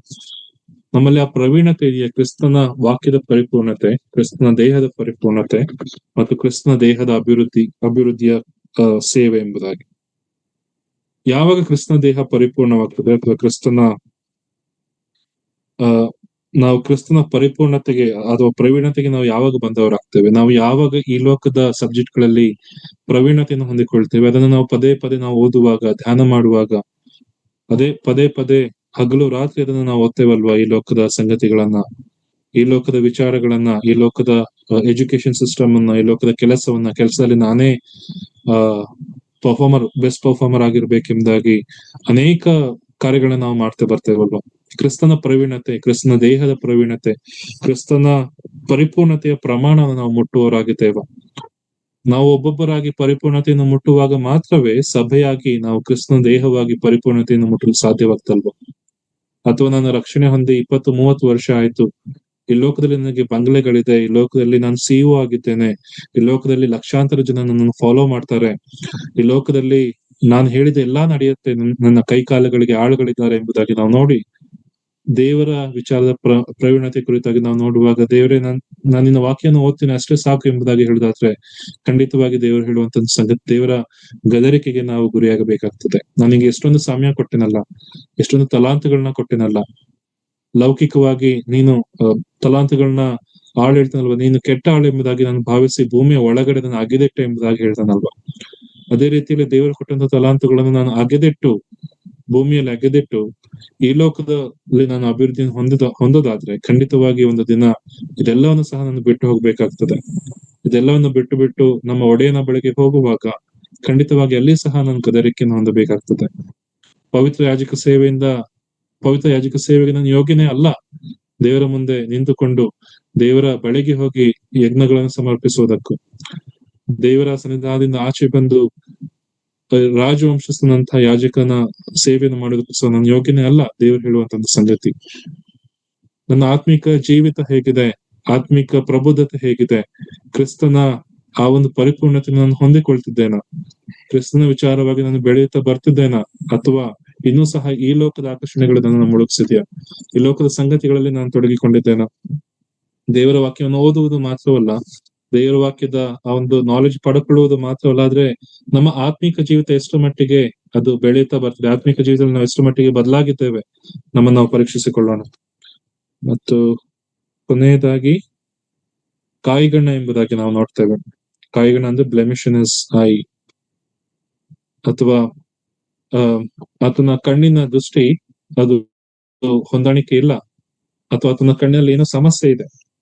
ಆತನ ಕಣ್ಣು ವಿವಿಧ ರೀತಿಯಲ್ಲಿ ಅದು ಒಂದೇ ಕಡೆ ಕಾನ್ಸಂಟ್ರೇಟ್ ಮಾಡೋದಕ್ಕೆ ಆಗೋದಿಲ್ಲ ಎಂಬುದಾಗಿ ನಾವು ನೋಡುವಾಗ, ದೇವರ ಸೇವೆಯನ್ನು ಮಾಡುವಾಗ ನಮ್ಮ ದೃಷ್ಟಿ ಒಂದೇ ಕಡೆ ಇರಲಿ ಎಂಬುದಾಗಿ ದೇವರ ವಾಕ್ಯ ಹೇಳ್ತದೆ. ಆದ್ರೆ ಹೊಸ ಒಡಂಬಡಿಕೆಯಲ್ಲಿ ನಮ್ಮ ದೃಷ್ಟಿ ಬೇರೆಯಾಗಲು ಅನೇಕ ಸಂಗತಿಗಳಿದೆ. ಅದರಲ್ಲಿ ಒಂದು ಸಂಗತಿನ ನಾವು ಓದೋಣ. ಮತ್ತಾಯನ ಸುವಾರ್ತೆ 6ನೇ ಅಧ್ಯಾಯದ 24ನೇ ವಚನ. ಯಾವನೂ ಇಬ್ಬರು ಯಜಮಾನರಿಗೆ ಸೇವೆ ಮಾಡಲಾರನು, ಅವನು ಒಬ್ಬನನ್ನು ದ್ವೇಷಿಸಿ ಮತ್ತೊಬ್ಬನನ್ನು ಪ್ರೀತಿಸುವನು, ಇಲ್ಲವೇ ಒಬ್ಬನನ್ನು ಹೊಂದಿಕೊಂಡು ಮತ್ತೊಬ್ಬನನ್ನು ತಾತ್ಸಾರ ಮಾಡುವನು. ನೀವು ದೇವರನ್ನು ಧನವನ್ನು ಕೂಡ ಸೇವಿಸಲಾರಿರಿ. ನೋಡ್ರಿ, ಇಲ್ಲಿ ನಾವು ನೋಡ್ತೇವೆ ನಮ್ಮ ಕಣ್ಣುಗಳು ಎಷ್ಟರ ಮಟ್ಟಿಗೆ, ನಮ್ಮ ಕಣ್ಣುಗಳು ಯಾವುದನ್ನ ದೃಷ್ಟಿಸ್ತದೆ, ನಮ್ಮ ಕಣ್ಣುಗಳು ಎಲ್ಲಿ ದೃಷ್ಟಿಸ್ತದೆ.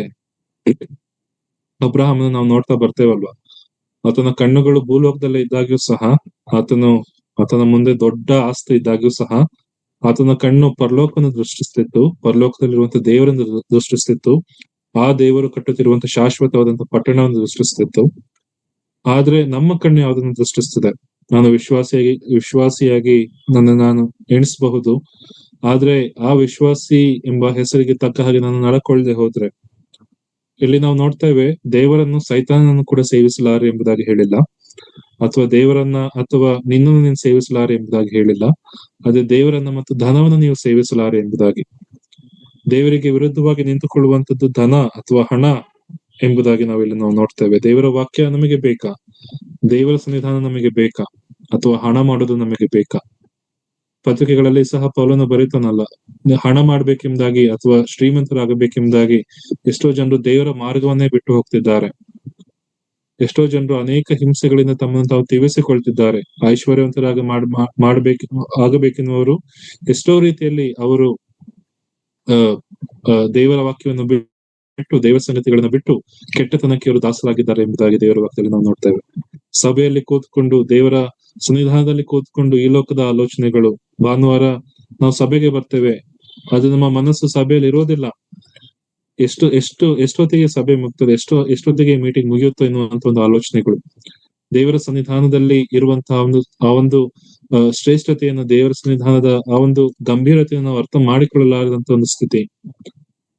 ಒಂದು ಕಣ್ಣು ಈ ಲೋಕವನ್ನು ನೋಡ್ತಾ, ಒಂದು ಕಣ್ಣು ಈ ಲೋಕದ ಸಂತೋಷಗಳನ್ನು ಗಮನಿಸ್ತಾ, ಒಂದು ಕಣ್ಣು ಈ ಲೋಕದ ವೈಭವವನ್ನು ಗಮನಿಸ್ತಾ, ಆ ಒಂದು ಕಣ್ಣು ಈ ಲೋಕದ ಸ್ನೇಹಿತರು, ಈ ಲೋಕದ ಮನೋರಂಜನೆ, ಈ ಲೋಕದ ಪಾರ್ಟಿಗಳನ್ನ ಗಮನಿಸೋದಾದ್ರೆ, ಇನ್ನೊಂದು ಕಣ್ಣು ಸಭೆಯಲ್ಲಿದೆ, ಮುಂದೆ ಏನಾಗ್ತದೆ ಎಂಬುದಾಗಿ ನೋಡ್ತಾ ಇದೆ. ಆದ್ರೆ ಅದರಲ್ಲಿ ನಾವು ಸಂಪೂರ್ಣರಾಗಿ ನಮ್ಮನ್ನು ನಾವು ತೊಡಗಿಸಿಕೊಂಡಿಲ್ಲ. ಯಾಕಂದ್ರೆ ನಮ್ಮ ಇನ್ನೊಂದು ಕಣ್ಣು, ಇನ್ನೊಂದು ದೃಷ್ಟಿ ಈ ಲೋಕದ ಕಡೆಗಿದೆ. ಈ ಲೋಕದಲ್ಲಿ ನಾನು ಸಭೆ ಬಿಟ್ಟ ಮೇಲೆ ನಾನು ಏನ್ ಮಾಡ್ಬೇಕು, ಭಾನುವಾರ ಚರ್ಚ್ ಮುಗಿಸ್ಕೊಂಡು ಎಲ್ಲಿಗೆ ಹೋಗ್ಬೇಕು, ಯಾವ ಫಂಕ್ಷನ್ ಪಾರ್ಟಿ ಅಟೆಂಡ್ ಮಾಡ್ಬೇಕು, ಯಾವ ಹೋಟ್ಲಿಗೆ ಹೋಗ್ಬೇಕು, ಯಾವ ಮಾಲ್ಗೆ ಹೋಗ್ಬೇಕು, ಅಥವಾ ಎಲ್ಲಿ ಯಾವ ಸ್ನೇಹಿತರ ಜೊತೆ ಕಾಲ ಕಳೆಯಬೇಕೆಂದು ಆಲೋಚನೆ ನಮ್ಮಲ್ಲಿದೆಯಾ?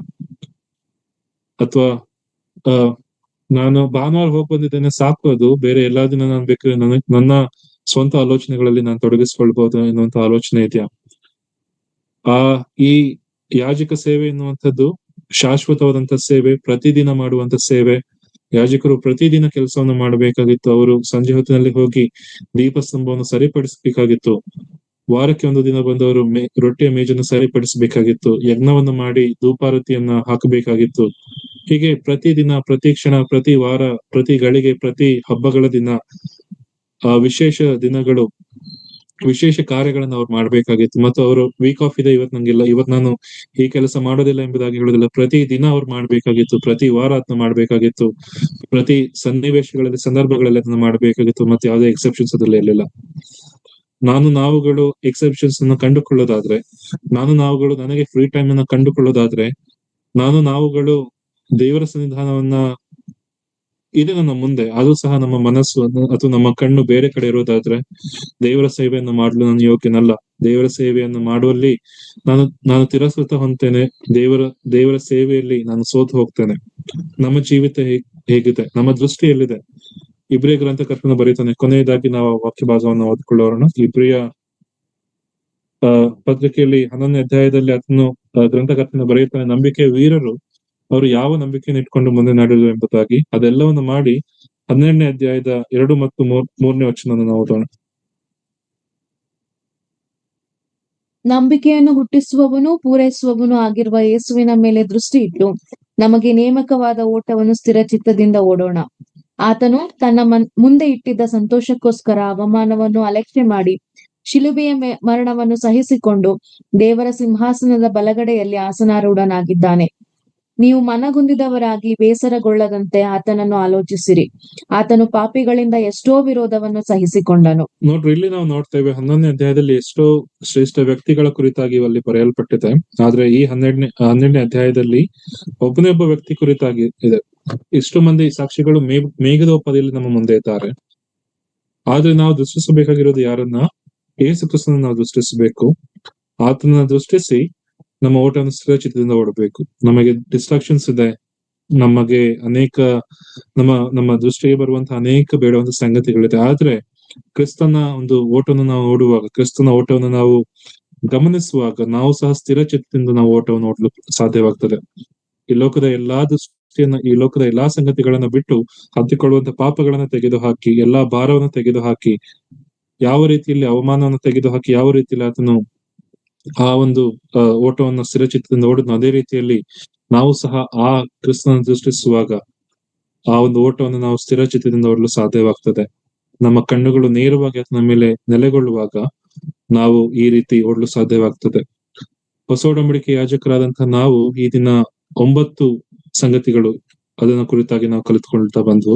ಯಾವ ರೀತಿಯಲ್ಲಿ ಯಾಜಕನಾದಂಥವನು, ಯಾಜಕ ಸೇವೆಯನ್ನು ಮಾಡಲು ಕರೆಯಲ್ಪಟ್ಟವನು, ಈ ಸಂಗತಿಗಳಿರೋದಾದ್ರೆ, ನಾನು ಕುರುಡನಾದ್ರೆ, ಕುಂಟನಾದ್ರೆ, ಕೊರೆಮೂಗನಾದ್ರೆ, ನನ್ನಲ್ಲಿ ವಿಪರೀತ ಅವಯವಗಳಿದ್ರೆ, ನನ್ನ ಕಾಲು ಮೂರ್ಖನಾಗಿದ್ರೆ, ಕೈ ಮೂರ್ಖನಾಗಿದ್ರೆ, ಗೋನು ಗುಜ್ಜರಿಯಾಗಿದ್ರೆ, ಅಥವಾ ನನ್ನ ಬೆನ್ನು ಬಾಗಿದ್ರೆ, ಅಥವಾ ನಾನು ಕುಳ್ಳನಾಗಿದ್ರೆ, ನನ್ನ ಕಣ್ಣಿನಲ್ಲಿ ತೊಂದರೆ ಇದ್ದು ನನ್ನ ದೃಷ್ಟಿ 2 ಕಡೆಗಳಲ್ಲಿ ಇರೋದಾದ್ರೆ, ದೇವರ ಸನ್ನಿಧಾನದಲ್ಲಿ ನಾನು ಸೇವೆ ಮಾಡಲು ಯೋಗ್ಯನಲ್ಲ.